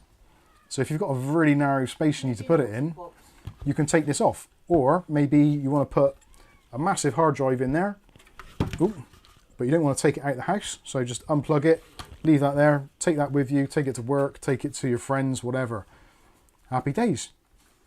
Works out nicely. So power, USB 2, HDMI, gigabit LAN, 3.5mm jack, Kensington lock.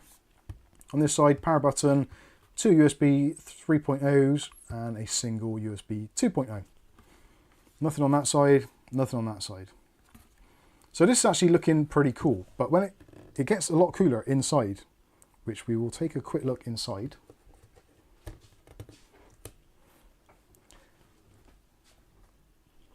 Oh. So you take off these rubber pads off the bottom.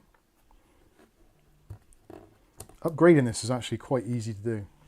I've used Bato Sierra on it for a shed load of retro gaming. Retro gaming is a very big thing, and little boxes like this are great for it. By the way. I would like to put some sort of emulation on here. Cat emulator. But I think realistically this is going to be, for us here, is probably going to be like a media center PC in our front room. Because we haven't had one in there for a long time. It might even end up as our daughter's, but she has been pestering us for a PC.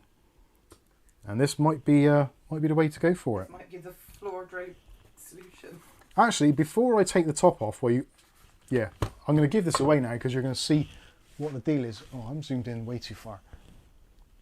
No. There we go. So, Good girl. if you take the top off, Good girl. It's okay. It's okay. did I undo that screw? Yes, I did. There we go. So you take the top off, and you'll notice there's a cable which connects to the top, and that is because it has got RGB up the wazoo. So that entire top ring illuminates, which actually I should show you. Oh my God, shut up, cats. She's stuck on me. You're okay, you're okay. Sorry, if the Cat Protection League are watching, Calf's an animal. It's alright. It only counts as being a bad thing if it's humans and animals. What Apple Watch do I use? An old cheap one. I think it's the 3rd gen. Where is the power? There is the power. So let's turn this bad boy on. David Underhill, geez, you must really hate your daughter, giving her that. So there is the RGB glow. That calf, can you light? Oh, thank you, Mick, for the super chat. That's a very good timing. So we have RGB PC and we have RGB LED.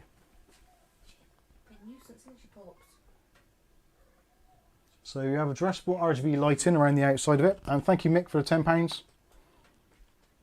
Tell me when. And there you go. So it's got RGB lighting, which actually, if I put it on, oh, I don't want to move that, do I? Because that's got the sticky bits for the doodah. Well, you get the general idea. When it's on a white background, it illuminates white. So if you want something a little bit bright and cool, when it goes into standby mode, it actually just goes into the color fade rather than being the addressable. But you can see, you can actually use it as a torch to see what you're actually working on inside. It's pretty nice. Right, turn the old light back on, please, Kath. And let's turn this off. Where's the power? Wi-Fi, Bluetooth? Yep, Wi-Fi and Bluetooth. So if you put it into sleep mode, you get the pulsing color cycle. It'd be great purely for HTPC streaming, I bet. Yeah, and also the fan is set to only kick in after it gets to 60 degrees Celsius. Dave Aikens said these are great for offices and meeting rooms with big TVs for presenting work. Link it up to the server and present spreadsheets, PDFs, web pages, etc. Definitely, yeah, for that sort of thing, absolutely fantastic. Right, shut down. I should have connected up a keyboard and mouse. Oh, let's just press and hold the power button and kill it. Oh, it's the super chat RGB. Thought the mini PC was having a stroke for a moment. Right, let's discharge that. Because I actually need to do a RAM upgrade on this, which I'm going to do now. A bit exotic for the bedroom. Where are we? That's 8 gigs, don't want that one. What's that one? That is 16 gigs. Right, so this comes with 8 gigs of RAM as standard, which, to be fair, is fine. It does work, and I've used it, and it's been fine like that. But I am going to put 16 gigs in. If you want to change the SSD, can do very easily. Just a screw, that's all it takes. And you can move the SSD. Comes with a 512 as standard. But if you want to throw in a 1 terabyte, 2 terabyte, 4 terabyte, you certainly can. And it supports both NVMe SSDs, M.2s, and PCI Express ones, and also SATA ones. This one included is a SATA one, but you can put NVMe's in. I have put an NVMe drive in there, and it works absolutely fine. I can see the SSD, but not the RAM. The RAM is on the other side, unfortunately. So this is, I wouldn't say it's problematic, but it's just a little bit of a nose. So I've got to try and remember where the screws are. Right, there's 2 screws. So there's 1 screw there, 1 screw there, which is, this one on this side is a little bit difficult to get to. But is that because you're left-handed? No, it's because it's on a slight angle and the heatsink is covering it. If you want to, you can take the heatsink off and it makes life a lot easier. You take out a couple of screws and then it lifts up from this side where the screws were. So it just hinges out and a little bit of manoeuvring. There we go. And don't forget there is some Wi-Fi antennas connected on the side, so do be careful you don't damage that. Flip it over. And there you go. There's your RAM. Comes with 8 gigs. So we're going to pop that out. And I might end up putting that in the NAS actually. Your highest bidder still, and it runs out in 9 minutes. How can I be highest bidder? I was like bidder earlier. What, on the Kingston? Oh, what's the Kingston? Fury Beast.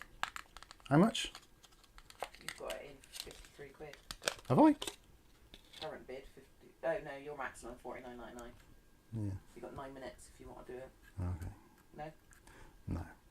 Right, so RAM in, smash it down. There we go. There is your RAM upgrade done. And then you can pop this back in. Goes back in USB ports first. Is that matched up? No. Nope. There we go. So just make sure the USB ports match up. Then you put your screws back in. And that's it. That's your RAM upgrade done. But that's pretty easy to do. And having 16 gigs of RAM over 8 gigs on one of these little systems, it doesn't make a huge amount of difference until you start loading up the Chrome tabs. Luckily with these, the M.2 drives actually do take a lot of the slack from the processor. Not that the processor's slow, but it's not designed for intensive tasks. It's designed for just chilling, basically. So plug in the RGB again, pop that back on the top. There we go. And there we go. That is our little mini PC upgrade done. We'll put the screws back in, put the pads back on the top, and that is it. And the RAM actually wasn't that expensive. I think it was £27, I think, for 16 gigs, which isn't really a lot. So you can buy these with 16 gigs in already, but not from ACEPCs for some reason. They just do the 8 gig ones. So it's about the same price either way. So whether you upgrade it yourself or whether you buy it pre-upgraded, it's kind of down to you. I think 500 gigs for storage is fine. That little USB add-on, so you've got the USB Type-C port there. So you put your add-on dock, just plugs in. I think that is absolutely awesome. Nice quick upgrades. It's a bit of a gimmick. I think there was a model called the HP Stripe many years ago, which did a similar sort of thing. So it's single channel RAM. Single channel RAM, yeah. All of the N95 and the M100 boards are all single channel. doesn't really make a huge amount of difference because it's not processing that fast. So what speed is that? SODIMM is DDR4 3200, and this will support up to 3200 speeds. And there we go, job done. Main camera time. Shit, the bed is bloody warm in here now. That fire's kicking out some heat tonight, isn't it? Unusual, it doesn't normally kick out as much heat, but anyway, there you go. So we've got our RAM, I'll stick that back in that box. I think for essentially the price of a pretty cheap graphics card, you get an entire system, which is a bit nuts really. And in terms of what you can do with it, like, yeah, so web browsing, absolutely fine. I'm not a big fan of mini PCs, but actually using this for a short while, when I tested it before, it was absolutely fine. And I actually put the PCI Express drive that I used on the B650M board that you saw earlier, the Silicon Power one, I actually just took it out of there, stuck it in here, and fired it up. And it did a reboot, found some drivers, and I just used it. And it worked absolutely fine. So it does seem to be quite resilient in terms of drivers. Because this is Intel motherboard, essentially it's like a NUC, and because it is Intel stuff, it's kind of baked into Windows, so you don't really need to get any drivers or anything. Everything just works, which is absolutely awesome. What model number is it? This one is the ACEPCs. It's the Pico Box Pro. There's lots of them available, but it's the Pico Box Pro. And it's the link's in the description. Link, did you put it in? I copied it from the video that you put in. Yeah, so there should be a link in the video description so you can check it out there. I think the normal retail price is like 160 or 170. It's 133 today. But there's a spin the wheel thing and you can get discounts off of it. If the spin the wheel doesn't work the first time, just do it on another browser and it might work better. Potentially, I have reached out to them today to see if there's any discount codes that we can provide to Mike's Unboxing viewers. Whether or not they will, I honestly don't know, but always worth a try, I suppose. But I think even at the full reduced normal price, around about 120, 130 quid, something like that, I think they're actually really good. And for what they do and for what you can achieve with them, especially for things like emulation, like running a... School homework or... Yeah, oh god, yeah.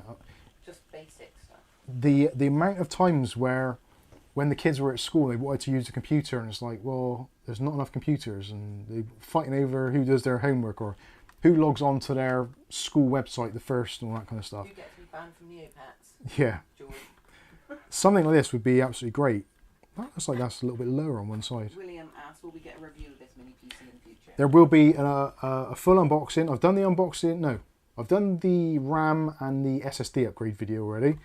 There will be an unboxing video and a review, and we will go through, do some testing, do some gaming, video playback, all that kind of stuff to see what it's like. Where will you put your discs in? You don't put discs in. You can plug in a USB Blu-ray drive if you want to. Would that be the same size as it? Yeah, actually, yeah, a Blu-ray drive would actually probably be bigger than the actual computer itself. I think it's pretty cute. If you want to disable the RGB on it, if you're not a big fan of the RGB, you can just disconnect it. Like I said, with that cable on the top, just unplug it and you're done. Put Kitten on the top, it's cute. Put Kitten on the top, yeah. Cute, cute, cute. Mookie MC, ACEPCs AK1 Plus stroke Pico Box Pro Intel M95 Mini PC. That's the badger.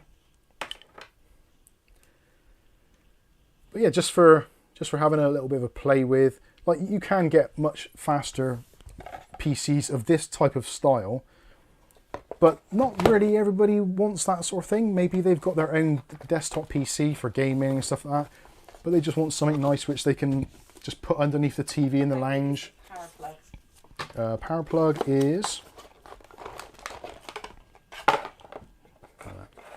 So it's just a barrel connector on that end. I think it's 12 volts.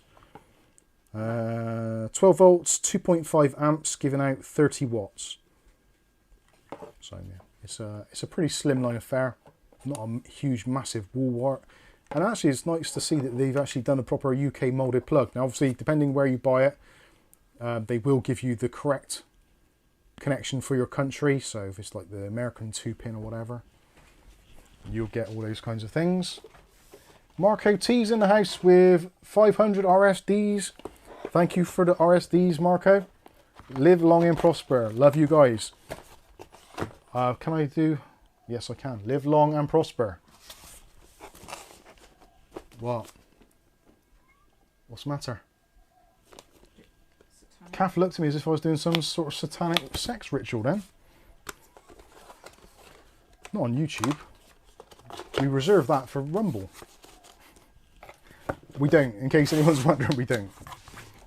That's not a thing. So that is the last PC there. Let's stick that back up there. That's my extra RAM for the NAS machines. That's actually quite a good thing as well. If you've got a NAS at home and you're thinking, well, I could do with upgrading the RAM on my NAS, you can always just buy one of those mini PCs, take the RAM out, upgrade it, and stick the other RAM inside your NAS machine or your NAS box. Right, where are we? Well, we are here. Thank you, Marco. Much appreciated.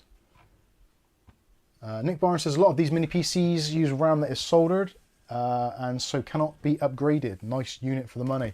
That was my other concern, actually. I didn't mention that earlier because it wasn't a problem, but I didn't want to say it. So yeah, a lot of those mini PCs actually do have soldered in RAM, in which case basically what it comes out of the factory with is what you get. That is it. End of story.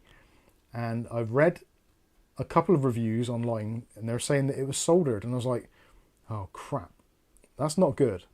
Now, it isn't a disaster even if it is soldered, because it actually runs quite well even with 8 gigs of RAM, surprisingly, especially on those kind of usual tasks, web browsing, all that kind of stuff, as you'd expect, playing back YouTube videos.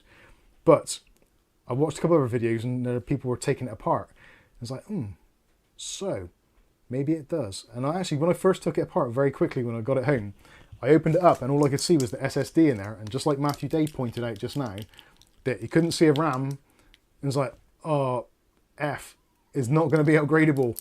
How am I going to do this? But it is upgradable. It's a nice little PC. I think I'm kind of turning to the dark side when it comes to those little mini PCs now. I actually quite like it. I don't think they're for everybody. And I don't think that you could, well, you might get away with it if you just had one, depending on what your needs are. If you just had one at home, you could probably get by with it for most things. Gaming is going to be a problem, especially, well, any games that run on the Windows Store, no problem at all. Pretty much all the games that run in the Android Store, they're going to be fine as well. But things like CSGO, probably not going to be a lot of fun with that, I don't think. I am going to try it, and I'm going to try Rocket League as well to see if we can get out to play. Realistically, I think a lot of those games, they're going to be kind of 720p, maybe 1080p, super low settings. But again, it's not really designed for that. It isn't a gaming PC. It's more of a kind of, if you think of it in terms of car insurance, like a gaming PC is fully comp. That sort of PC is like social, domestic, and commuting. So it's basically just going to the shops and back and going to work and back. It's not really doing the whole gaming scenario. Anyway.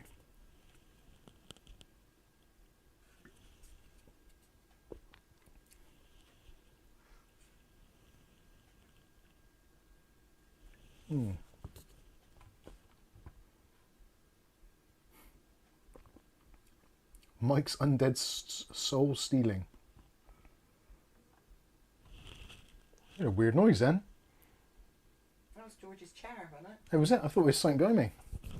Oh, talking of chairs, there's a very unusual chair from a company called Thunder X3. And they've reached out to us and said, Mike, would you like to review our... Well, I'm pretty sure they called it an ergonomic chair. And it looks insane. It's got a lot of adjustment on it, and it's got a kind of, well, like almost like a floating backrest built into it. It's very strange. The person who's actually sending it to me, on behalf of Thunder 3X, actually said that they might even relegate their Noble chair in favour of the Thunder X3, which actually is quite surprising because the Noble chair is really comfortable. Yes, Kath. Class. Says, I see an Infinity monitor. I see an Infinity monitor. Yeah, monitor inside of a monitor inside of a monitor. And Pac-Man has got a question. and then Dave Aiken. Pac-Man, my question, if you don't use the bottom drive, could you use an external video card and put the ribbon where the drive would have gone? Ooh, no. The connection card on... Actually, if you don't use the bottom drive, could you use an external... Right, potentially, if you use the bottom slot for your boot drive, which I'm not sure if it can, I'll have to check that out, you could potentially get a PCI Express video card adapter to fit in the M.2 slot. But I don't think that'd be a lot of fun. I don't think the N95 processor is really geared up for that. It might work, but I think there's lots of ifs and buts and variables there. And then underneath Dave Aiken. David Underhill says, productivity PC is the term you're looking for. Thank you. Great for homework, email, spreadsheet, and internet browsing. And getting outbid on eBay. Damn it, where's my phone? Ah! Aiken. Huh? Dave Aiken. Dave Aiken. Find your screw. Oh, you absolute beauty. Right, hang on. I've got to be off the camera a moment. Oh, I got away. You missed out. Bastards. Well, I said, do you want me to do it? I know. How much did you go for in the end? Your max bid. 62 quid? Oh, I'm not paying that. Pricks. You still got your mic on. Pat Beezer. User error. Thanks for that. I have. You're absolutely right. Oh, God.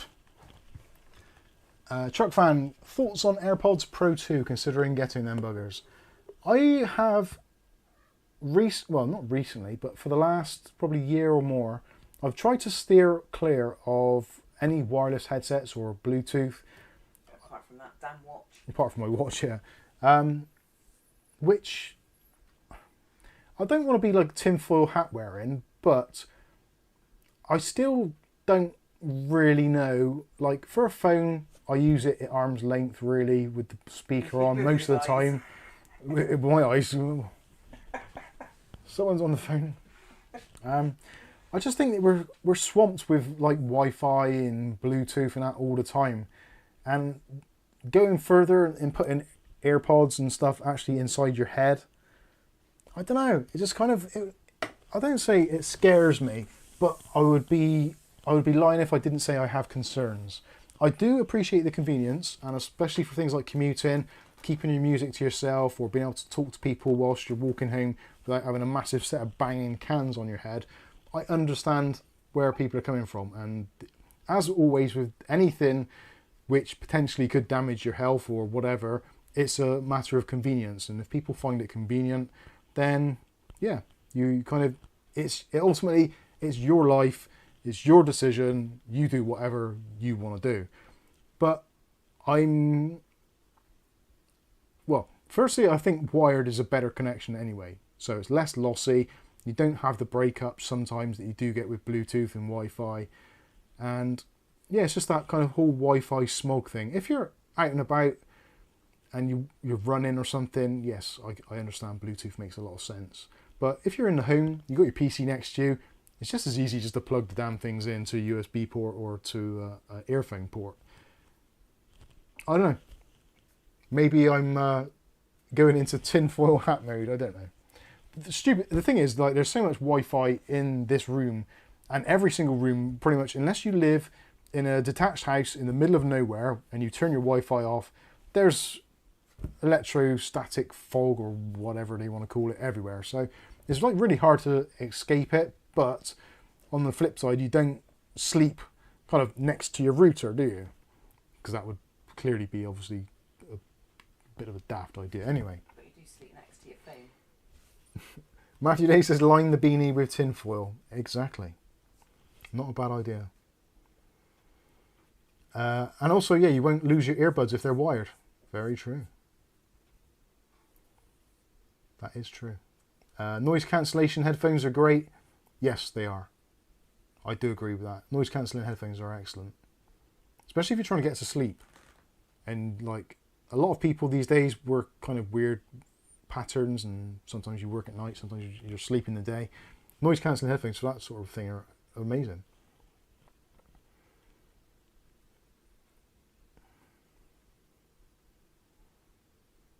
Aletta says I don't do Wi-Fi.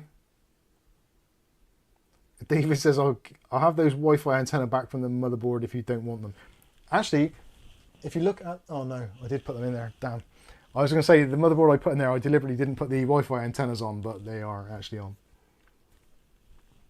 Darn it.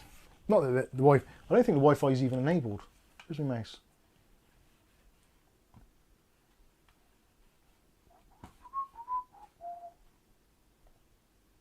Yep, Wi-Fi is currently disabled. You can... Yeah, Wi-Fi and Bluetooth are both disabled currently. So I do practice what I preach to some extent.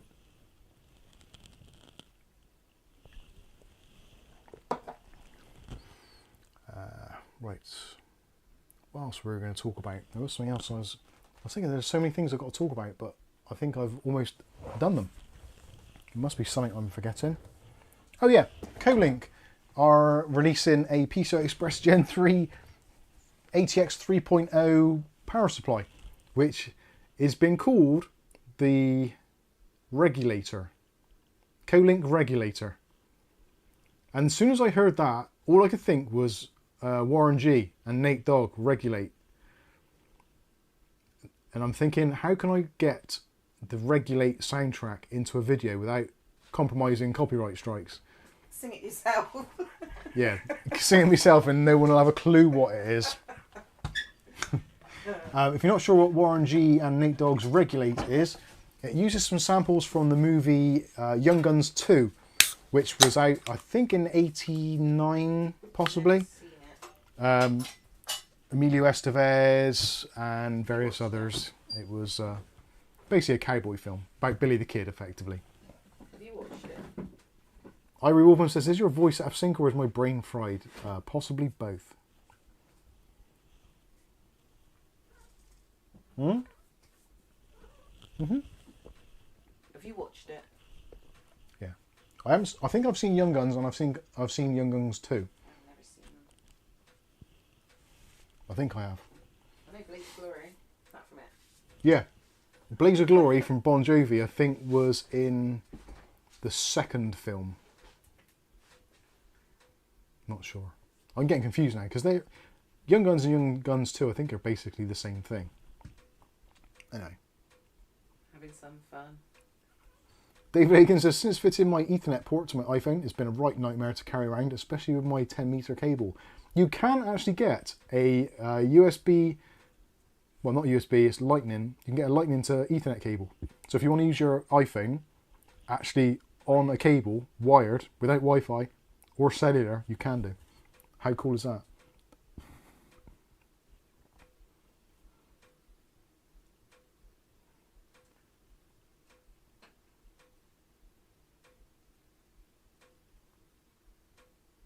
Oh yeah, so that's what I was thinking. So I'm going to have to see if I can... I want to do an introduction to the unboxing video using that tune. And some sort of cheesy cowboy type background maybe with the power supply. But I don't know if that would work. Hey Viali.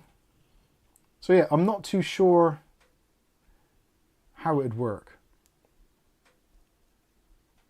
Or whether it will. It's just the most...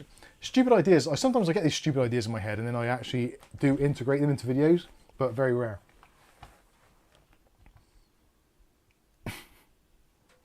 Ugly Bob says, I was thinking the same thing, mate. I chalked it up to beer, so I had a couple more. Good for you. Cheers. And cheers, Dave.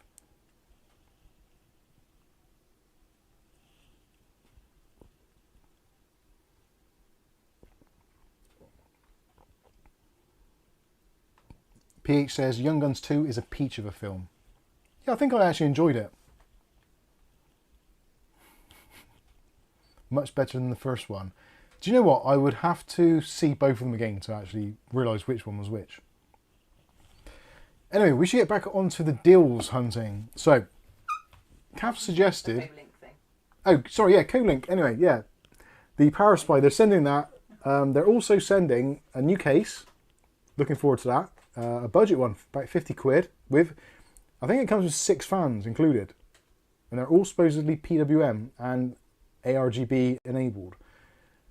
So, yeah, That's an unusual one because the fans, the Co-Link, what are they? I'm trying to think of the name of them. The Co-Link 120mm, they're like KGB or something, I think they're called. Can't remember. Anyway, their fans are like about 10 quid each. So if there's 6 of them included and the case is 50 quid, I don't know. There's got to be something wrong with it, but that's coming hopefully Monday. Go up a bit, Dave Aiken's sick joke. Oh, the rip-off? Yeah. I did see that.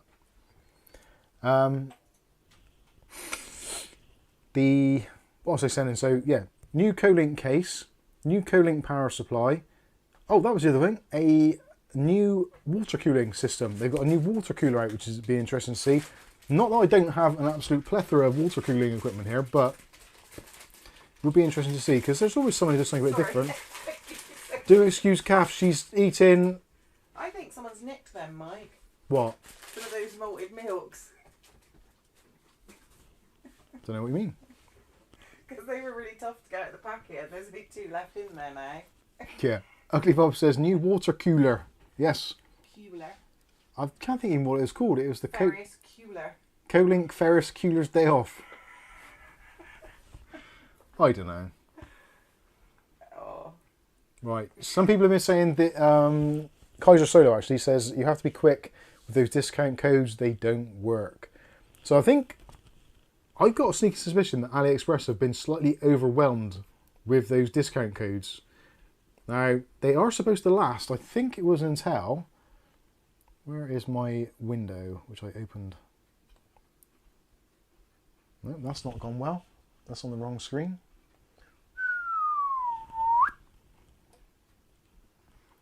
Actually, I think I can do that, can't I, with the... Yes, I can. I can have the chat on the side so I can actually see what you're saying.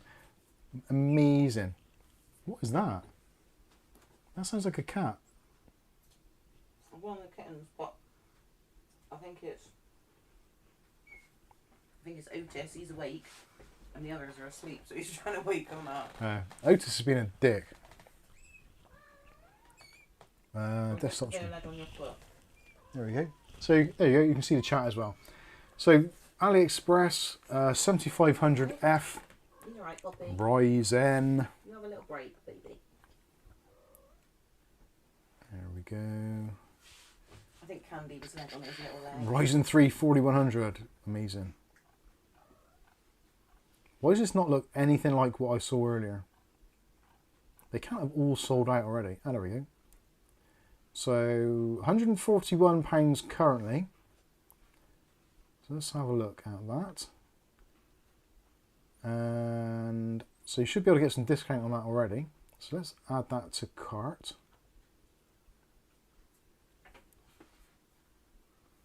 Go away. And add to cart. And add to cart. Come on, give me a break.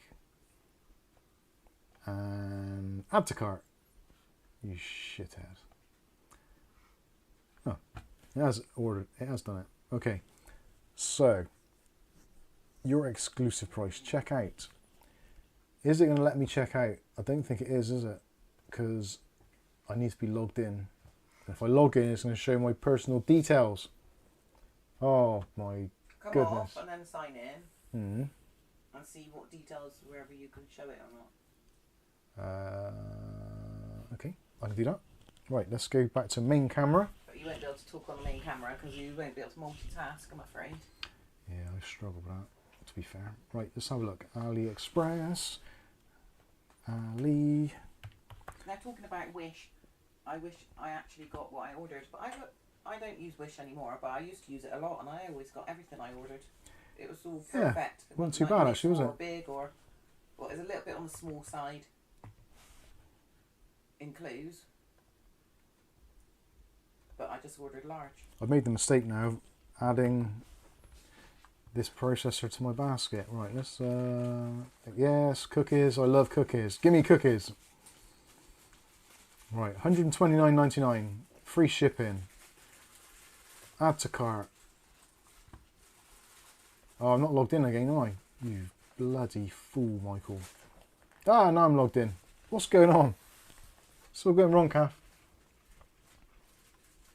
Right. I think the price just went up £3 when I logged in. It's like, not you again. They're like, ah, bloody English. Right, let's go to the basket. Oh, I've added 2 of them now. Oh, I've got the old one in as well. Right, let's delete that. Remove. Check out. Right, it's taken £12 off for some reason. Whether, I don't know, it just likes me or I don't know. Oh, now I go to checkout now, adds on another 24 quid for tax. You son of a gun. Right, let's try the discount code. Actually, does it say my... oh, it's got my phone number on the screen. That sucks. Right, I can't show you this because it does show my telephone number on the screen. Although most people know my telephone number anyway, so whatever.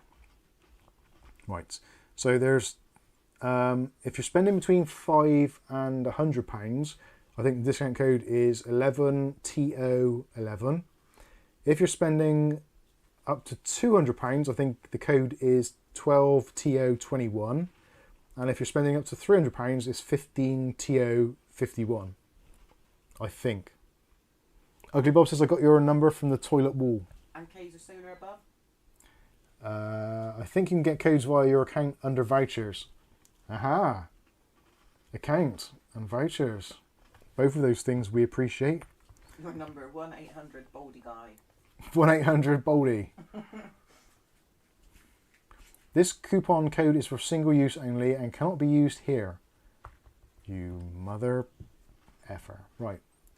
Let's go back to my account.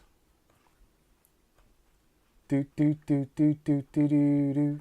Do, do, do, do, do. Anyone know what that tune is? If not, my plan's working. Right, where am I looking? Oh, my coupons. I have... Right, I have 2 coupons left.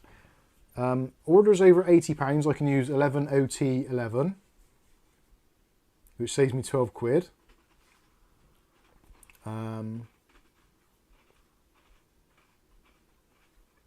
Orders over £80, yeah, okay. And if I spend over £250, I can save £42 by using the code 15OT51. So those coupon codes are still available to me.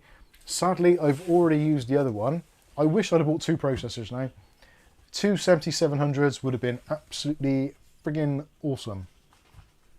So I've got a 7500F, which is in that board already. I've bought a 7700, which is coming from AliExpress at some point in the distant future. Ideally, I want another 7500F, I think. Dutch Jan, Suzanne Vega. Suzanne Vega? Do do do do do do do do do do do do do. No, it wasn't that. Was it not? It was supposed to be regulate.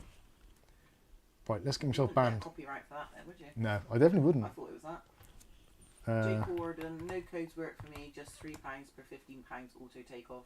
And Pac-Man says, try honey. Go on, Mike. Honey. Give it.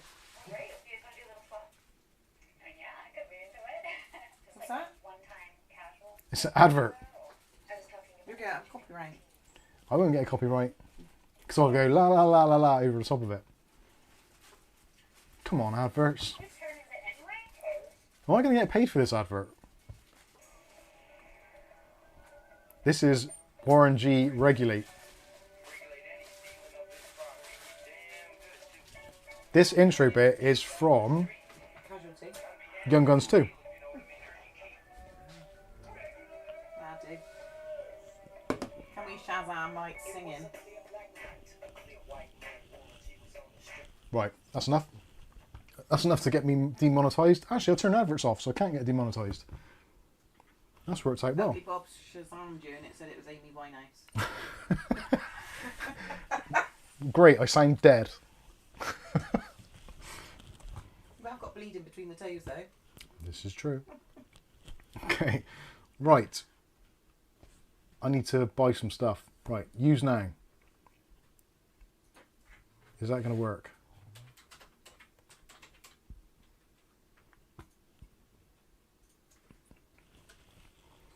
Craig Gaming. Craig Gaming. It's like Craig David, but not. Sorry, it's been a really long day.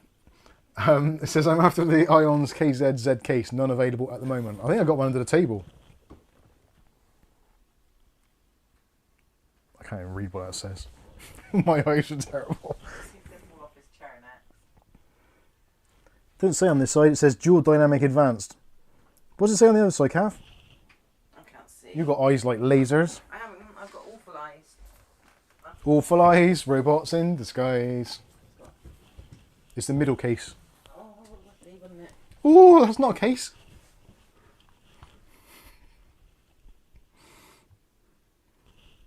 What does it say, Kath? KZZ? Rear and bottom. It says rear and bottom.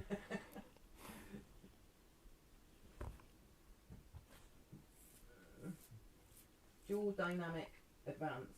Dual dynamic advanced. I think dual dynamic advanced is the KZZ. Anyway, moving on. Right. Well, that's not very helpful, is it? No. It's not worked, does it? I don't think I've got a KZZ then. I might have. Ah. So this reduces down to £120. Now this is the point with AliExpress. So there is somewhat of a tax dodge. Now this is not financial advice. I am not accredited financial advisor. And what I'm saying is potentially not a good thing to do. But on your own heads be it, as with most of our videos, if you purchase an item on AliExpress or outside of the country and it is £135 or less, they are obliged to take the tax or to add on value-added tax at source. So what that means is if you spend more than £135 after discount, you will have to pay tax when the item arrives on your doorstep. Having said that, many of these AliExpress sellers aren't entirely 100% accurate on their description when it comes to filling out the tax forms, because obviously they pay tax in China or wherever it's coming from. So if they send out a parcel and they say it's worth 25 quid, then they pay less tax because it's only worth 25 quid. If they say they've sent out a parcel which is worth 135 quid, they pay considerably more tax on it because it's an export. So if you purchase something over £135, the onus is on you as a buyer to pay the appropriate tax when it arrives. If you choose to pay the tax, or if the tax is demanded from you, from someone like DHL or Royal Mail, Parcel Force, whoever they decide to use for the kind of the last leg of the journey, they may find at some point that there is a tax bill attached to these purchases. So do bear that in mind. So anything under £135, you should, in theory, be charged VAT as tax when you go to checkout. If you spend over £135, then the tax bill potentially could come later or not at all. And you aren't just so sometimes it's a gamble. In dollars, it works like cheaper. Yeah, it probably would do actually, yeah. Might pay to not convert some of our Let's try that. dollars. Let's go for currency. Oh, I'm in euros. What the hell? GBP. Oh, that's exactly the same. Let's try, actually, it's not changed it, USD. Right, $138. Wonder if now if I check out whether it's going to say, dollars are fine. Oh no. So $166 for a Ryzen 5 7500F, which, hey Siri, what is $166.20 in UK pounds, please? $166 is £135.96. Not brilliant. So that is basically the 25 quid tax added on. You could get this for £118. If you bought two of them, you'd get both of them for £118 because the tax would be vanished until it arrives, potentially, or not. So, yeah, AliExpress is a bit of a Bit of a bum when it comes to that. But having said that, a Ryzen 5 7500F for £135, including taxes, no surprises, is actually pretty bloody good, isn't it? Let's be fair. Like, it compares against the 13400, 13500 kind of level processor. You can't get one of those for that sort of money. You'd be paying at least another 80, 90, £100, if not more. So I think personally it's a great value chip. And I paid recently, the one I got on the other board, I think I paid, actually I can find out exactly how much I paid because it is in my basket somewhere. As much as it's nice to get a discount and a bargain, all that kind of stuff, even just a saving, like there's a saving and there's a big saving. I'd rather have a saving than no saving at all. My orders. Right, what did I pay last time? So my Ryzen 7 7700, £151.99. Actually, is there anything personally thingy there? No, there isn't. Right, I can show you this. So you can see Ryzen 7 7700, £151.99, which is a cracking price. The original price was £189, but the discount brought it down to that, so that's awesome. This one, which I've already got, this is the one in the PC you saw a little bit earlier on, £143.34. And that would have been with tax included, I think, because it was over £135, so I don't have any concerns about that. But it's scary how close in price that is. What's that, an extra... an extra £10 almost between a 7500F and a 7700, which is nuts. There's my micro switches for the mice, and there's the old Elsa graphics cards. Happy days. Anyway, that's enough of that. So I don't know. I need to order more processors and things like that, but we'll see. We'll see what is available. Ivory Wolfman says, what about those fake CPUs coming from China? That is always going to be a problem, I think, to some extent with faking stuff. I think it's going to be pretty hard to fake a Ryzen processor. Maybe they can, I don't know.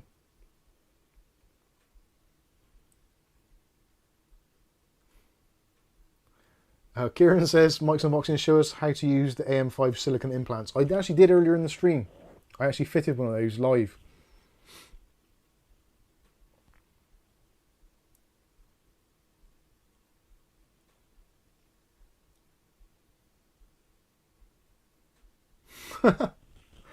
Kieran says I'm going to change my name to Rishi Sunak's wife's name and declare myself non-dom and tax exempt. Rickshaw. Rickshaw Shit Shack. Oh dear. Alessa says it's been a long day and it's only 5:20 PM here.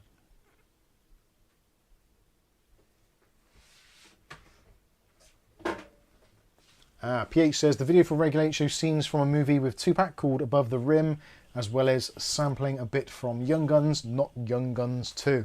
Is it Young Guns, not Young Guns 2? That's probably where I'm getting confused then, because I'm sure I must have watched Young Guns then and not Young Guns 2. Which one has got John Bon Jovi in it as a cameo appearance? That must be Young Guns 2 then. I have confusion. Klaus says, if I recall right, Steve from Gamers Nexus showed a fake Ryzen from Ali. So does it actually work though, or is it just, it looks like a Ryzen but it's not a processor?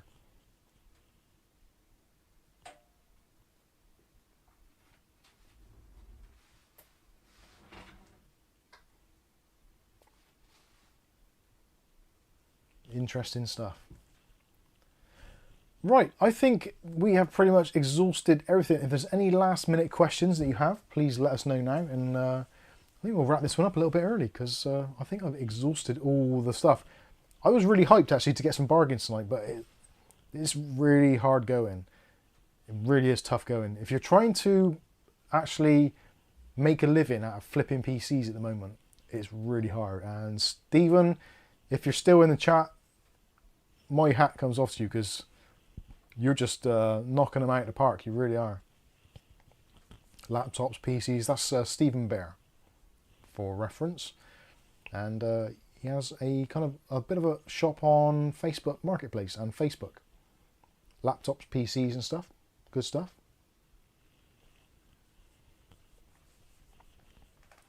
Kieran says, here's one for you. Should I go with the 6800 or 7800 XT? 7800 XT all day long.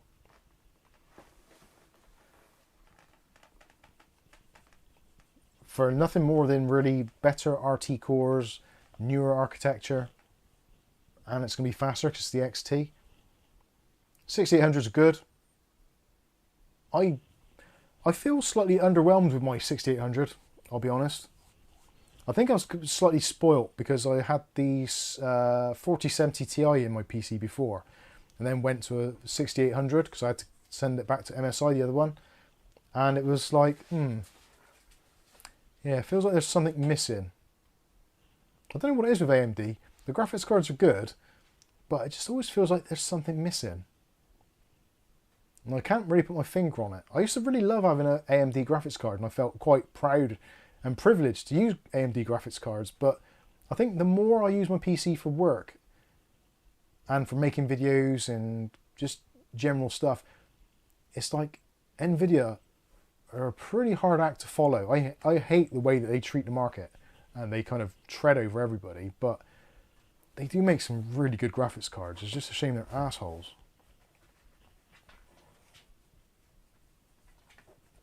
Yes, that's the point. Actually, yeah, eBay have got some pretty good deals on at the moment. There's some voucher codes available. I think you can save up to 20% on some things, so you're saving up to 75 quid, I think, on some things. So, the good time to buy expensive stuff, especially graphics cards. I think I paid 365 for my RX 6800, and it normally retails for about 430, 440. But I still feel like I made a mistake buying that card. It's a good card, but I don't know. I just can't put my finger on it. And in fact, I've even been tempted to put my A7700 back in, because I feel that it works better in Premiere than the 6800 does, even though the 6800 is almost like double the price. It's really weird. Crypto KJ says, Honey is a good browser extension to have, ideal for Amazon at Mike's Unboxing. To be honest, when I had it installed for a long time, like a good few years, and it got to the point where I just didn't find any discounts at all for anything that I was buying for a very, very long time. And when I first started using it, probably about 2014, maybe 15. Very early days of when Honey was about, before all the YouTubers were doing videos on it. And it was actually really good. You get some pretty decent discounts, but it got to the point where it just did nothing. And every time I clicked on it, it would go to something and say, oh, checking discounts now. And you'd be like, oh yeah.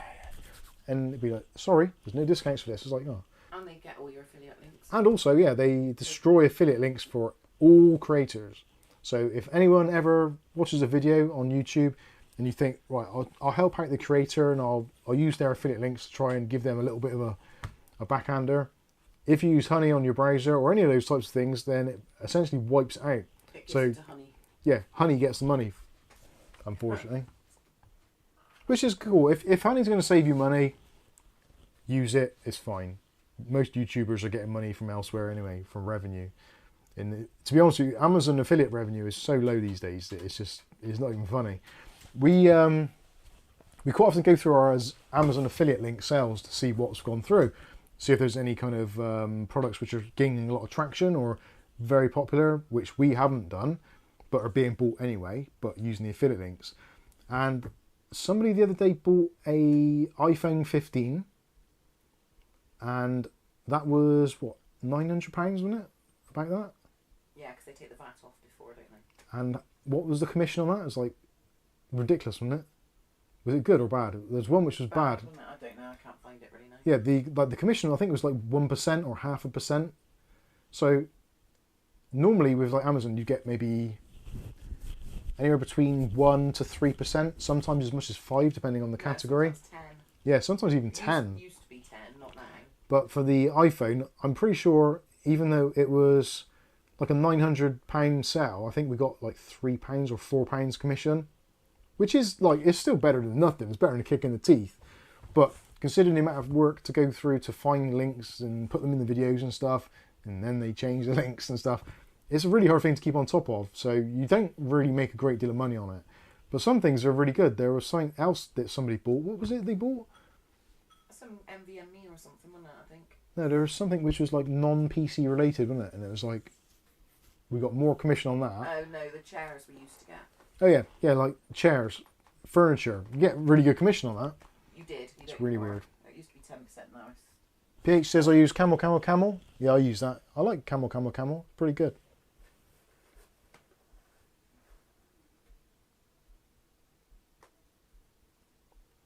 Crypto KG says I use my own affiliate links to get cash back. I don't know, that doesn't work. Well, at least unless you're signed up with another account somewhere. And a different address. Yeah, it should. Even our work address, if we order stuff. Yeah, if we ordered stuff Or from our work address, somebody else. or ordered to be stuff, delivered to our work address, we wouldn't get any affiliate commission on it. and nor would anyone else in the building. So, like, if our son or daughter ordered anything for our affiliate links, we wouldn't get anything from it because it's coming to the same address.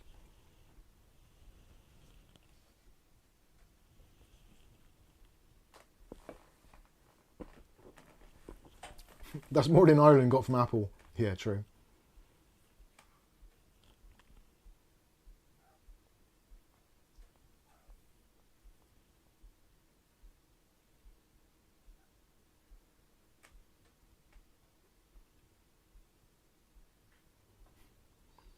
We should gather as an affiliate group. That's more than Amazon paid in tax. Yeah. The funny thing is, the whole tax thing is a very strange and nuanced thing, because everyone complains about Amazon not paying tax, but then we all try to avoid paying tax as much as we possibly can. But then there's that thing of like, tax avoidance isn't necessarily illegal, but it is unethical. So, like us buying a graphics card from AliExpress and hoping that we don't get clobbered with a customs charge, does that make us any better or worse than Amazon? Arguably, they're just doing the same thing, finding a loophole. I'm not defending them, and I'm not chastising them, because ultimately it's down to the individual, and not clearly Amazon being probably one of the largest companies on the planet. They've got enough lawyers that they can kind of pretty much do whatever they want. And most countries would be more than happy to have Amazon to move into their locations, because it provides jobs, financial security, and people paying taxes. And people paying taxes on their wages. So yeah, it's a weird one. It really is.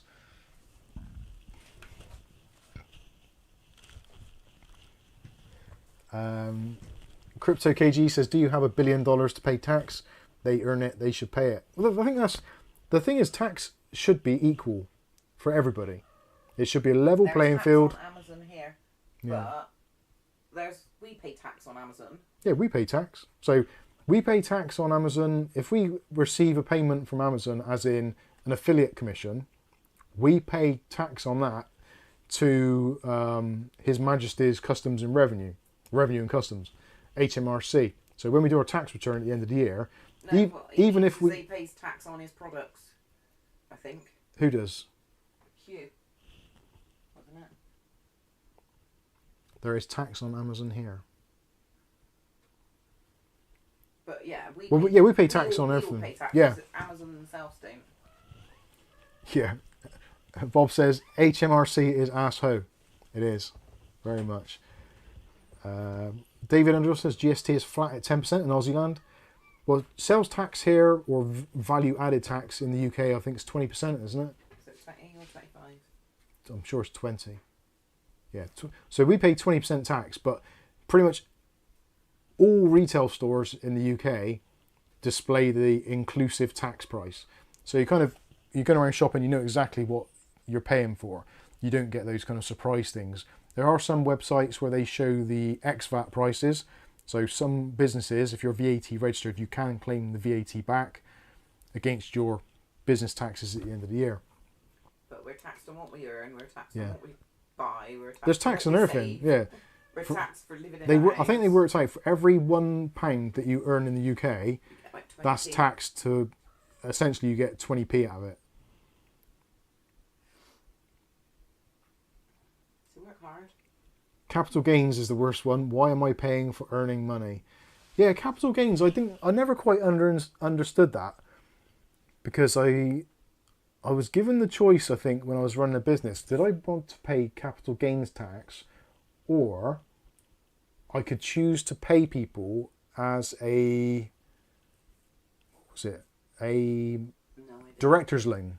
So rather than paying fellow directors of the company, and then you have to pay corporation tax on those wages you've paid out, you could do it as a director's loan. And effectively they didn't pay tax on it either because it was a loan. It's very weird. The whole tax system is a mess. It really is. Mark Berry says inheritance tax is asshole. Yeah. That's the trouble. Like, there's so many taxes. There's a tax on literally everything. Irie Wolfman says we pay 53% tax on diesel in Ireland. I don't doubt it. I don't doubt it at all. What do we pay? We pay loads. Yeah. Klasvax says we don't we forget one thing. Tax is used to benefit the people. At least that's how it should work. That's how it The should, theory is but it doesn't. well, it kind of does. The whole taxation system works on the theory of like almost like communism.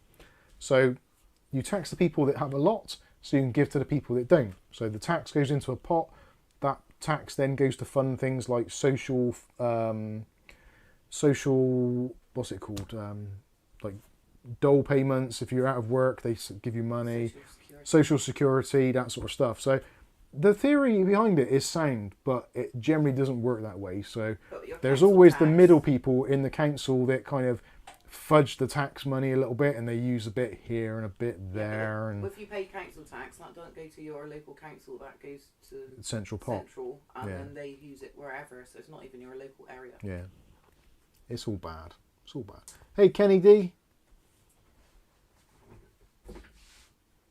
PH says I went under the cover inside Amazon, the great Amazon heist. I would quite like to see that, but I'd probably want to see an abridged version just to get the idea out of the way.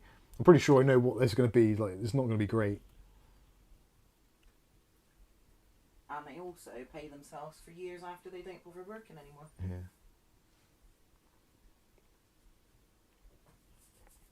CryptoKG says, but our government pay themselves bonuses from our tax, 100,000 pay check and a yearly bonus. I know. It is. The thing is, you've got to think about it. If you were in a position of power, like you own your own business or you work for a business which is one of those elevated statuses, and you're in a position of power within that, like, it's a moral decision whether or not you take the bonuses, even though the country and people may be completely screwed. If you feel you've worked hard enough, you take the bonus. And the thing is, most politicians are like sociopath type level people. That's why they do those sorts of jobs, because they kind of want that power. So they probably feel entitled to have those bonuses and stuff, even though we know clearly that they're driving the country into the ground, so they don't deserve a penny, really. It's madness. It really is madness. Councils are mostly bankrupt. They are, unfortunately. Well, the thing is, the country is bankrupt. Effectively, we are bankrupt. We are in debt, massively, as a country. As are America, as are pretty much most countries throughout the world. The only thing keeping things afloat is virtual money, which doesn't exist. And at some point, somebody somewhere is going to call in that debt. And that's when it all goes a little bit Pete Tong.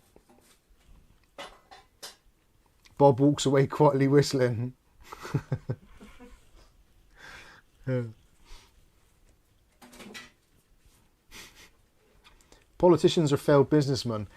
And yeah, ironically, it's the other way around. So if a businessman goes into politics, they generally do quite well, because they've actually had to achieve something in their real life. So I often see this. This is, where was it?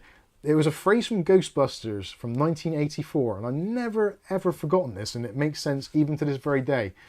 When if you've not seen the film, sorry, spoilers, but That's since 1984 to watch it. the Ghostbuster, yeah, you've had like 40 years to watch it. Come on, give me a break.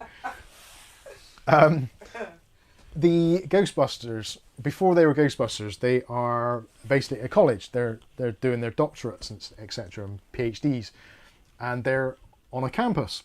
And Ray Stantz actually sums up when they get basically kicked off campus. He says to, oh God, what's his name?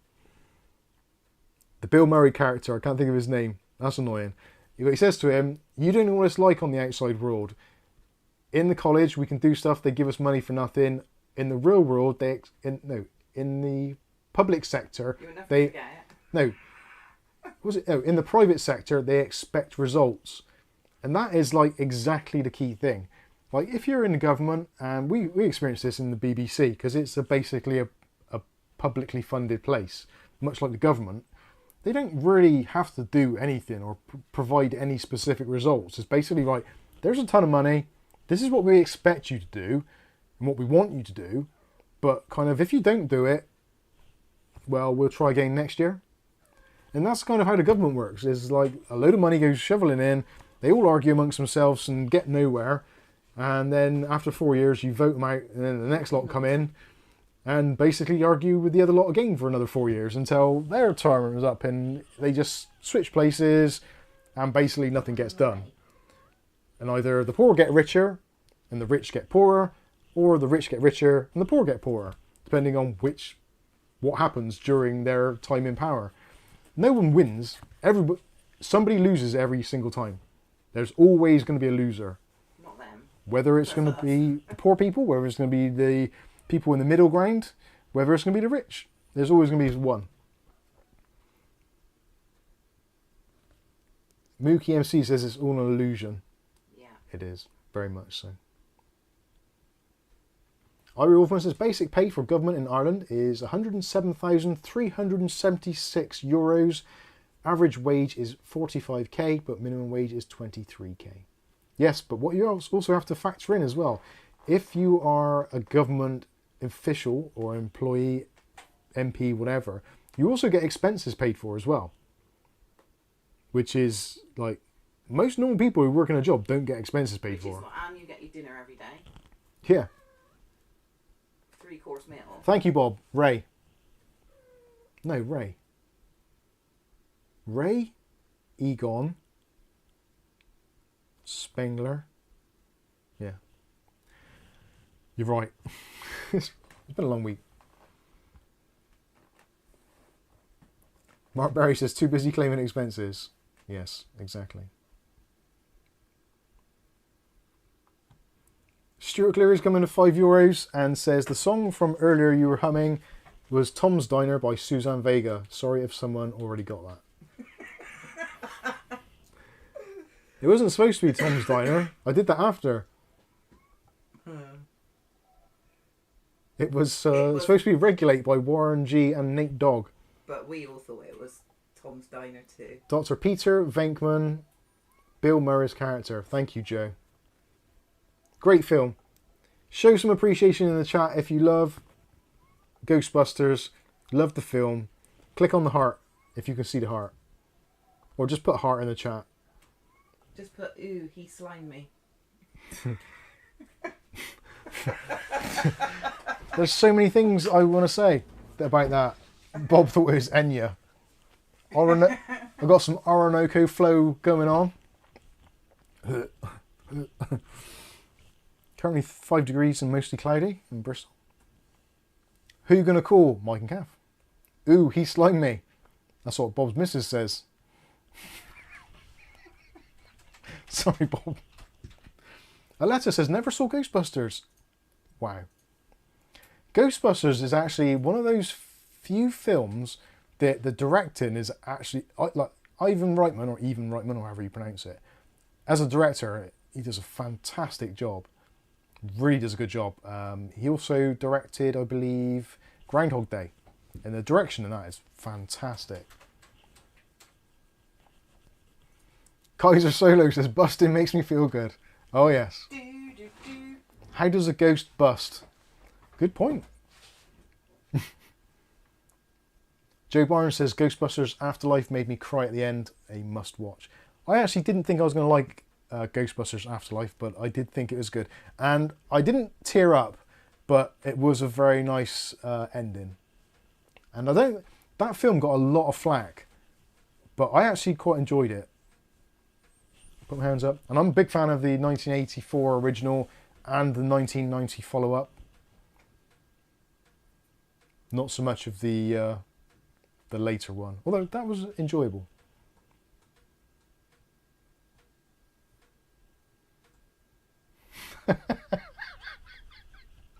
Sorry, just reading Bob's comment there. Oh dear. Crypto says, have you seen the new Ghostbusters trailer? Yes, I did see some of it. Looks interesting. Frozen Planet?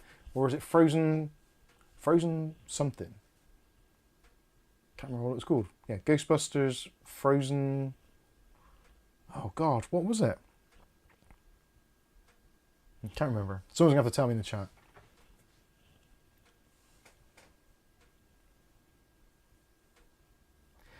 The only trouble is with Ghostbusters now, having the old characters in, like, they were in their 30s or, yeah, I guess they must have been in their 20s or 30s. Yeah, it must have been in their 30s, in the 1980s.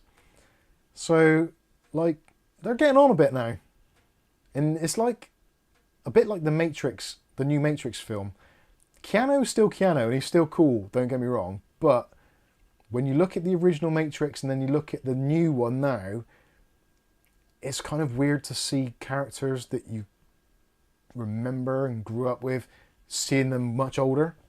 It's like if you go to a school reunion or you bump into someone you went to school with in the street after like 30 years. You're like, you kind of remember them for how they were, but you also look at them and go, wow, dude's aged. That's just you, right? So yeah, Frozen Empire, thank you. That's the one. Ghostbusters Iceland. With Kerry Katona and Peter Andre. Hiya! Hiya! David Aiken says, thought Matrix 4 was poo. I actually like the Matrix 4. I think it's actually one of my favourites. I think between 1 and 4, I think for me they're on a pretty equal pegging. 2 and 3 kind of sucked. 3 was better, I suppose, because of the way they did the Super Burly Brawl at the end. The technology involved in it, but I think in terms of actually the story, first one and the fourth one, I think actually probably the more cohesive storyline. Ari Wolfman says Keanu is John Wick, not Neo. Sadly, he's both. And who was that bloke who played Eddie the Eagle, and then he played Elton John, and all I could see was Eddie the Eagle singing Elton John. Oh, what's his name? I can't think what his name is now. Yeah. Well, it's that time of year. Mariah Carey is defrosting, so might as well let Carey slap out her frozen puds. Oh. Seeing older people in movies is good if AI is helping, lol. Yeah, there was Kurt Russell in the Guardians of the Galaxy 2, I think it was. They did some really good aging effects on there, or de-aging effects, I suppose you'd say. That was really good, actually. Taron Egerton, thank you. The aging makes me feel good. The aging makes me feel good. Whenever I think of Ghostbusters, I always remember back to the Spectrum 48K game and the very awful synthesized sound voices it tried to make of the ghost laughing. It was horrendous. And you had the little ball bumping up and down on the lyrics every time you got Ghostbusters! Yeah. Mike P said he played it on the Commodore. Crypto says, I'm going to Cribs tomorrow to see the Marvels. So you're a Bristol person as well, are you? Or a local? Good stuff. Predator, that was a good film. Point Break is how I remember Keanu. There's probably I think one of the better films that he's been in was actually Speed. I think that was really good.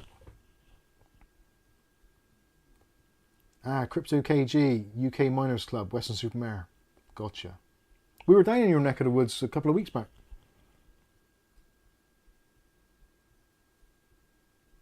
Where was it? We went? Oh no, I've got it here. The Nut Tree. We went to the Nut Tree pub in Western Supermare. Well, I think it's... Is it Whirl? Or was it Western Supermare? Whirl. Probably Whirl. I think it's Whirl. Give it a whirl. I did. Ebden Road, wasn't it? Is that what it's called? Yeah, I think it might have been actually.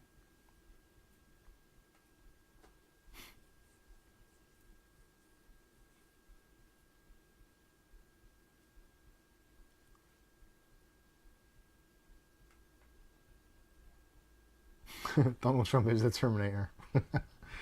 Now, Bill and Ted's Excellent Adventure, I really enjoyed those when they came out. But the modern remake they did recently with Keanu again, which made me think of that, I didn't like it at all. I couldn't watch it. I actually couldn't watch it. Seeing Keanu Reeves as in his Bill and Ted kind of excellent, all that stuff, I found it really hard to watch. Especially after him being John Wick and Neo. It's like, give me a break. Like, this is possibly one of the coolest, most accomplished martial artist actors that there's been of our generation, and he's playing a bum, basically. I didn't enjoy it at all.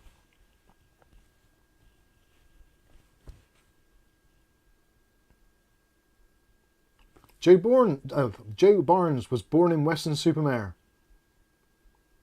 Awesome. So technically you're a Bristolian, because Western Supermare falls within the Bristol boundaries.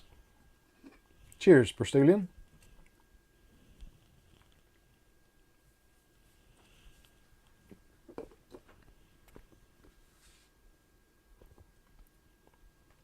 William Bodie says, anyone else seeing Die Hard in December? I love the first two ones. I do. Crypto said, yeah, Nut Tree were all too pricey for me in there. Yeah. We have free food. We have free food in there. It's good. Freedom House says, it's hard for me to pay attention to movies. I love books though. I think books actually tell the story better because that's what they're designed to do.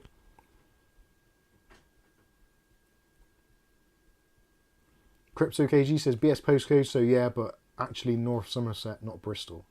I'd imagine that if BS postcodes would normally have been originally part of the Avon. The county of Avon. But it was Avon and North Somerset, wasn't it? Yeah. I still call myself Avon.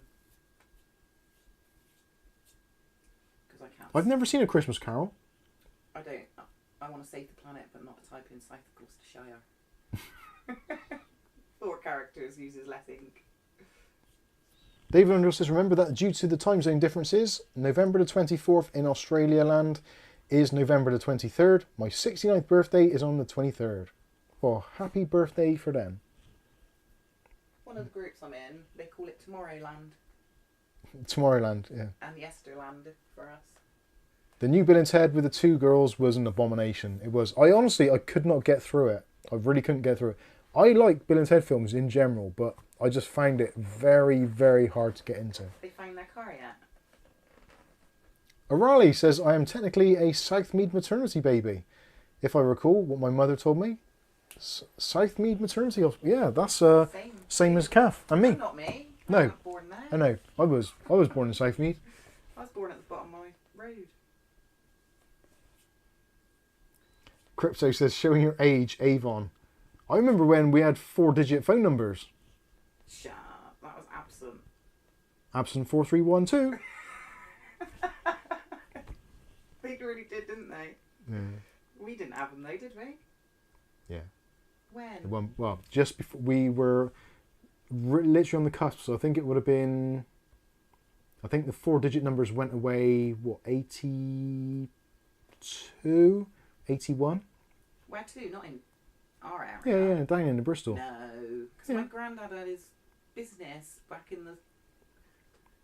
Because I remember my mum's phone still had the 4-digit number on when we moved in the house. That wasn't your phone number. No, but it That's would have probably an been old recently. Phone, wasn't it? I don't know. Looked pretty new.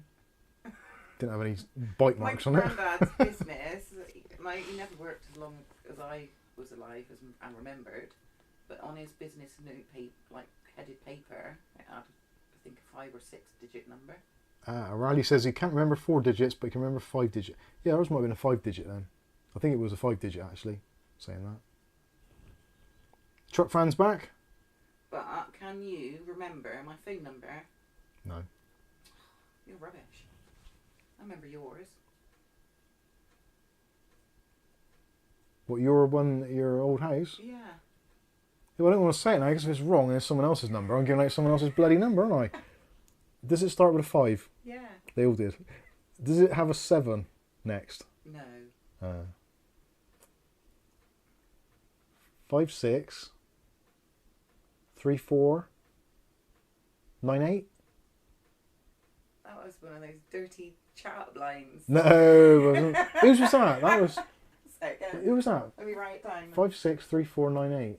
5 6 3 Don't 4 phone it. 9 8. I don't know. Never heard of that one. That has got to be. Oh, that might be Chris Perkins. No. Oh no, his was 4 8, I think.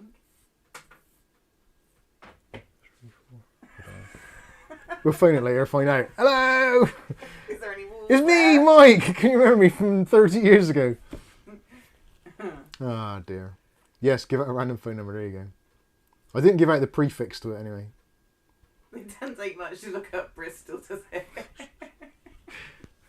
Don't tell him it's 01454. Oh, damn it. Done it. Oh. Ugly Bob's premium party line with hot, sexy girls.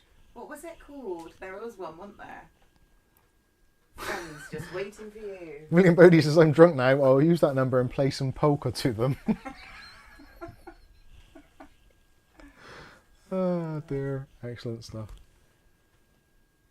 Mike P's in the house. How you doing, Mike P?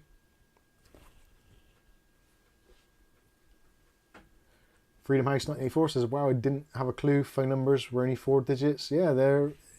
It used to be because they were on local exchanges, because the phone lines were like piss poor, you can only have kind of, 999,999 lines. So a local area, which if you had a telephone was quite a rarity to some people. So a local exchange could easily accommodate that. So you'd have 4 numbers, so you'd be in a local area. And so you'd be like Downend, Mangotsfield, Yate, whatever. And you could quite easily do it. So you'd have a prefix for the local area if you're from outside of the area. That's something which we don't talk about much. It really is a dialing code. So you'd have your dialing code. So you'd have your number, but then you'd have your local code. Then you've got your national code. Anyway. Yeah, because if you were like out in the country, you'd have to put 9 in front of the number, wouldn't you? Yeah. But we were trying to get a lift home and everyone was engaged, and we just, because we were only like 16, we just thought they were all talking to each other. It wasn't because we forgot to put the 9 in. I want to see what that number is now. I'm going to see if I can find it. Because William Bodie's asking for it, so I'm going to quickly search and see if it comes up.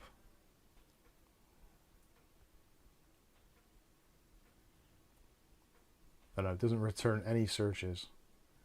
I'm trying to think, it seems like a really common number that I would have phoned. It might have actually been... actually, it might have been Motorman. No, that's 575038. No, that was a Downend branch, so I'm thinking about the Bedminster one. Oh, maybe. I know, because That wouldn't have been 56. that would have been 6 something.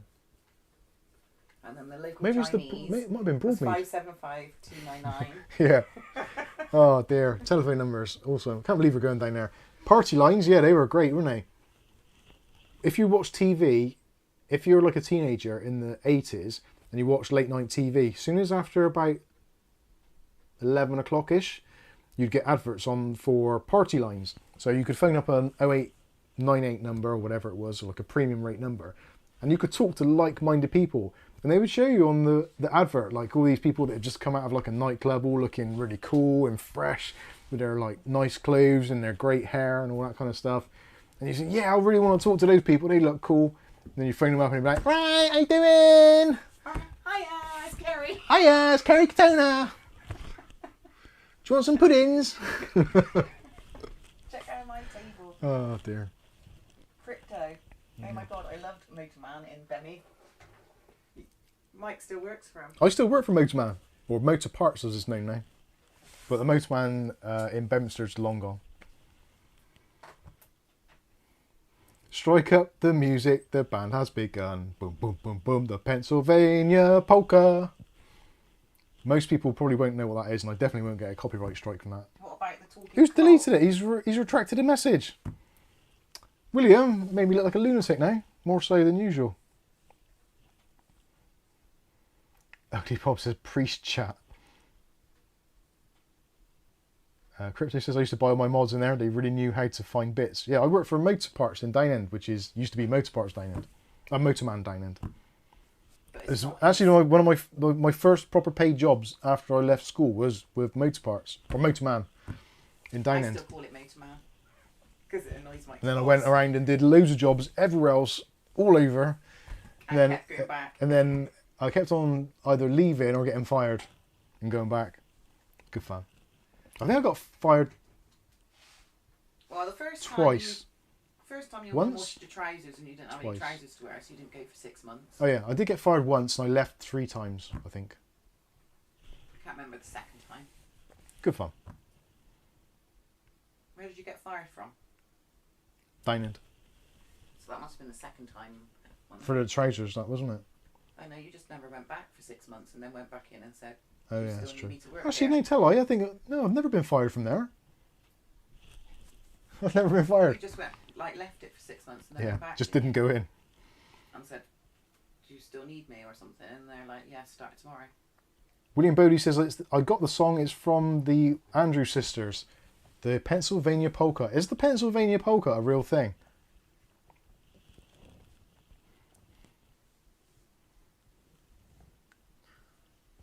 JB27 dropped in to say hello and add a like. Eating dinner and finishing putting my tractor back together. Now running. Got a tractor, that's cool. He was renting it last week, I think. Crypto says, down the road from Bristol Blue Shop. I did their sign about 20 years ago. Well, Bristol Blue originally used to be down in just around the corner from St. Thomas Street. There's the Chinese wholesalers and restaurant, the Dynasty restaurant, By Redcliffe St. Church. Thomas Street by Redcliffe Church. And I used to work down there as well, in M Squared Computers. And if you went How down many the times did you work for them? twice, I think. 3, wasn't it? No, twice. Was it? No, 3 times. Yeah, I worked for M Squared 3 times as well. How did I manage that? I don't know. Poor old me. Anyway, yeah, so M Squared Computers used to be around the corner from Bristol Blue Glass's thing, next to Pilkington Glass. And my friend works for Bristol Blue now. William says it's a real song from the 1940s. Is it? Awesome. Oh yeah, they said, didn't they? I think I met you once in M2 replacing a hard drive. Ah, I remember that now. It's because it's a different account. got you. I understand now. Replacing a hard disk drive. Wow. O'Reilly says, I've never been fired. You haven't lived. You need to get fired. I actually got fired from my own company. Yeah. Don't know how that works. I was young and naive. And lots of money. Yeah, that still bugs me to this day. Like, how did I manage to get fired from my own company? I know how Steve Jobs felt. Oh dear. Although saying that, I think Steve Jobs probably recovered better.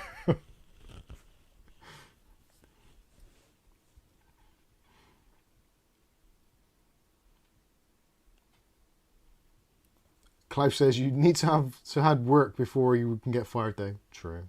Very true.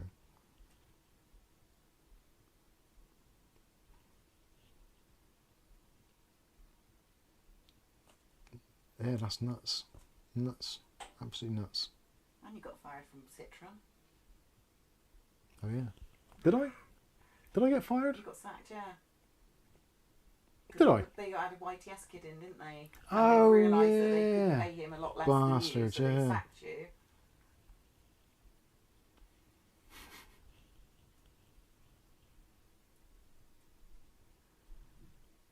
Oh dear, good fun. Good times. Freedom House 1984 says I'm my only employee. I better not get fired.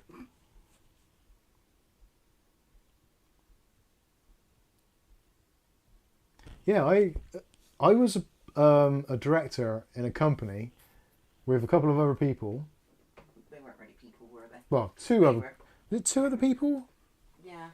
Oh, it was three, wasn't it? Because they wouldn't let us that one with the toilet. That's what the argument started with. So who was the others two then? Yeah. He wasn't a director. Was he not? I don't think so. I don't think M was either. Which M's that? The one I just said. Oh yeah, he was, but he wasn't technically. He was a owner. Actually, yeah, saying that, who were the bloody directors? It must have been just me and Steve. I didn't know that was Blake's name. Yeah. And he kept buying bloody pencil holders for the desk, didn't he? Out of our money. Yeah. Yeah, it was a really bizarre setup that I worked for a company, they were struggling, so I basically bought the company rights to use the company name and stuff like that, and the kind of the customer base with another guy, which I didn't really know. But they did. But the other guy who was the previous owner of the previous company was still around and working on his own thing. So it was like two companies, which were effectively one company, but on paper two companies. And then I was always arguing with the other person because they weren't pulling their finger out their ass and they were basically just drinking all the time.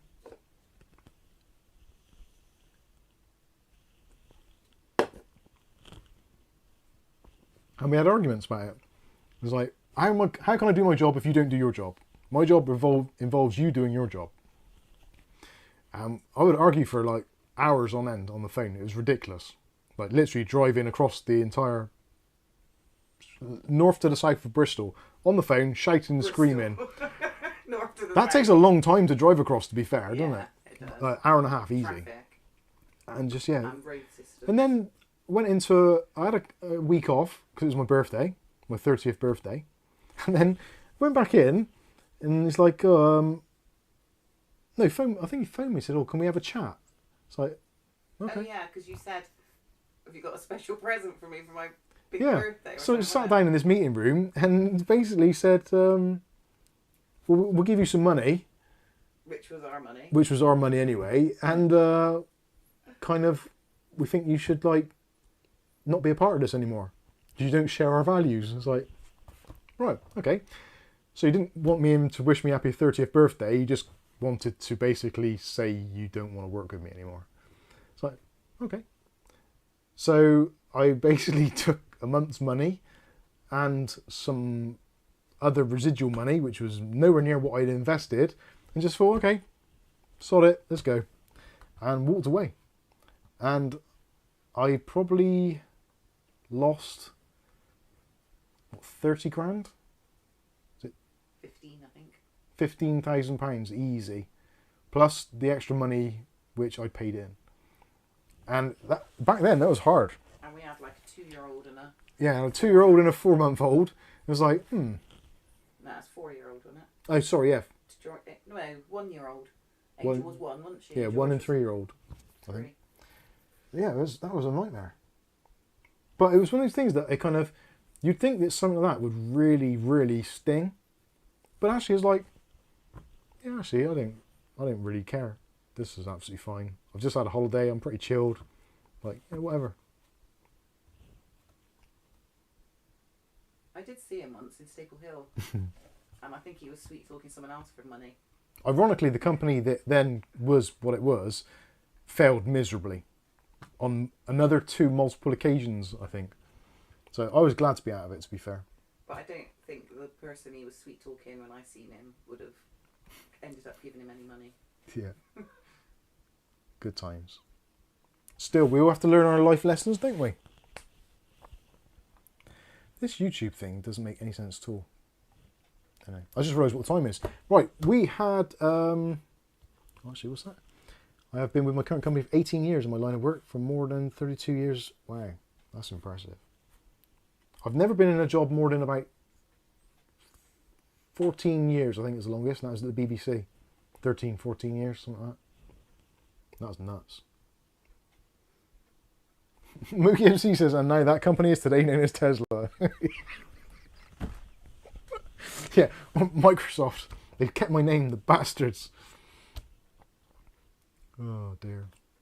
Have fun. Yeah, these things happen for a reason. Hey, yeah, well, I'm clearly much happier now. Being somewhat of my own boss, but still working for YouTube. It's good stuff.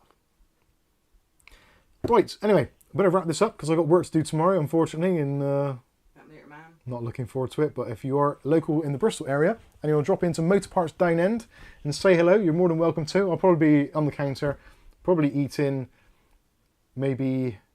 Oh, actually, I've got my pasta to put in the microwave. That'd be nice. So yeah, I'll be in there. Come and say hello. Pasta for It'd be great.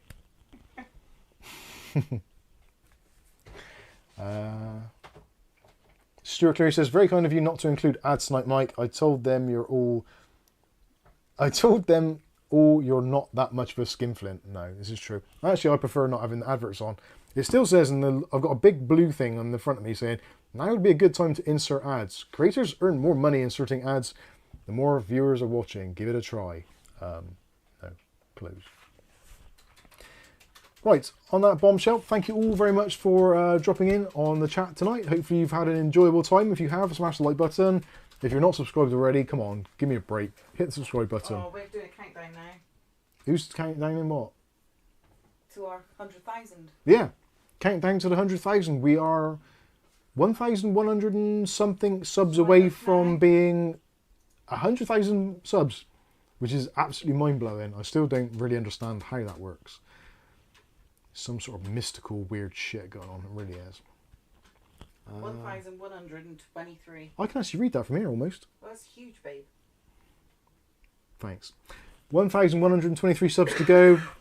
Bring it on. Excellent stuff. Right. Thanks very much, everybody. Thanks for watching. And yeah, we'll see you in the next video. If you see any bargains, any cool stuff, please, please, please do post it in the bargains, no chat room, in our Discord. For me personally, especially looking for power supplies, good deals on cheap power supplies. Please do let us know if you find anything and share the love across the our little tech community. It'd be awesome. Right, thanks very much for watching. I've been Mike. This is Mike's Unboxing Reviews and I do, and hopefully we'll catch you in the very next video. Thanks for watching.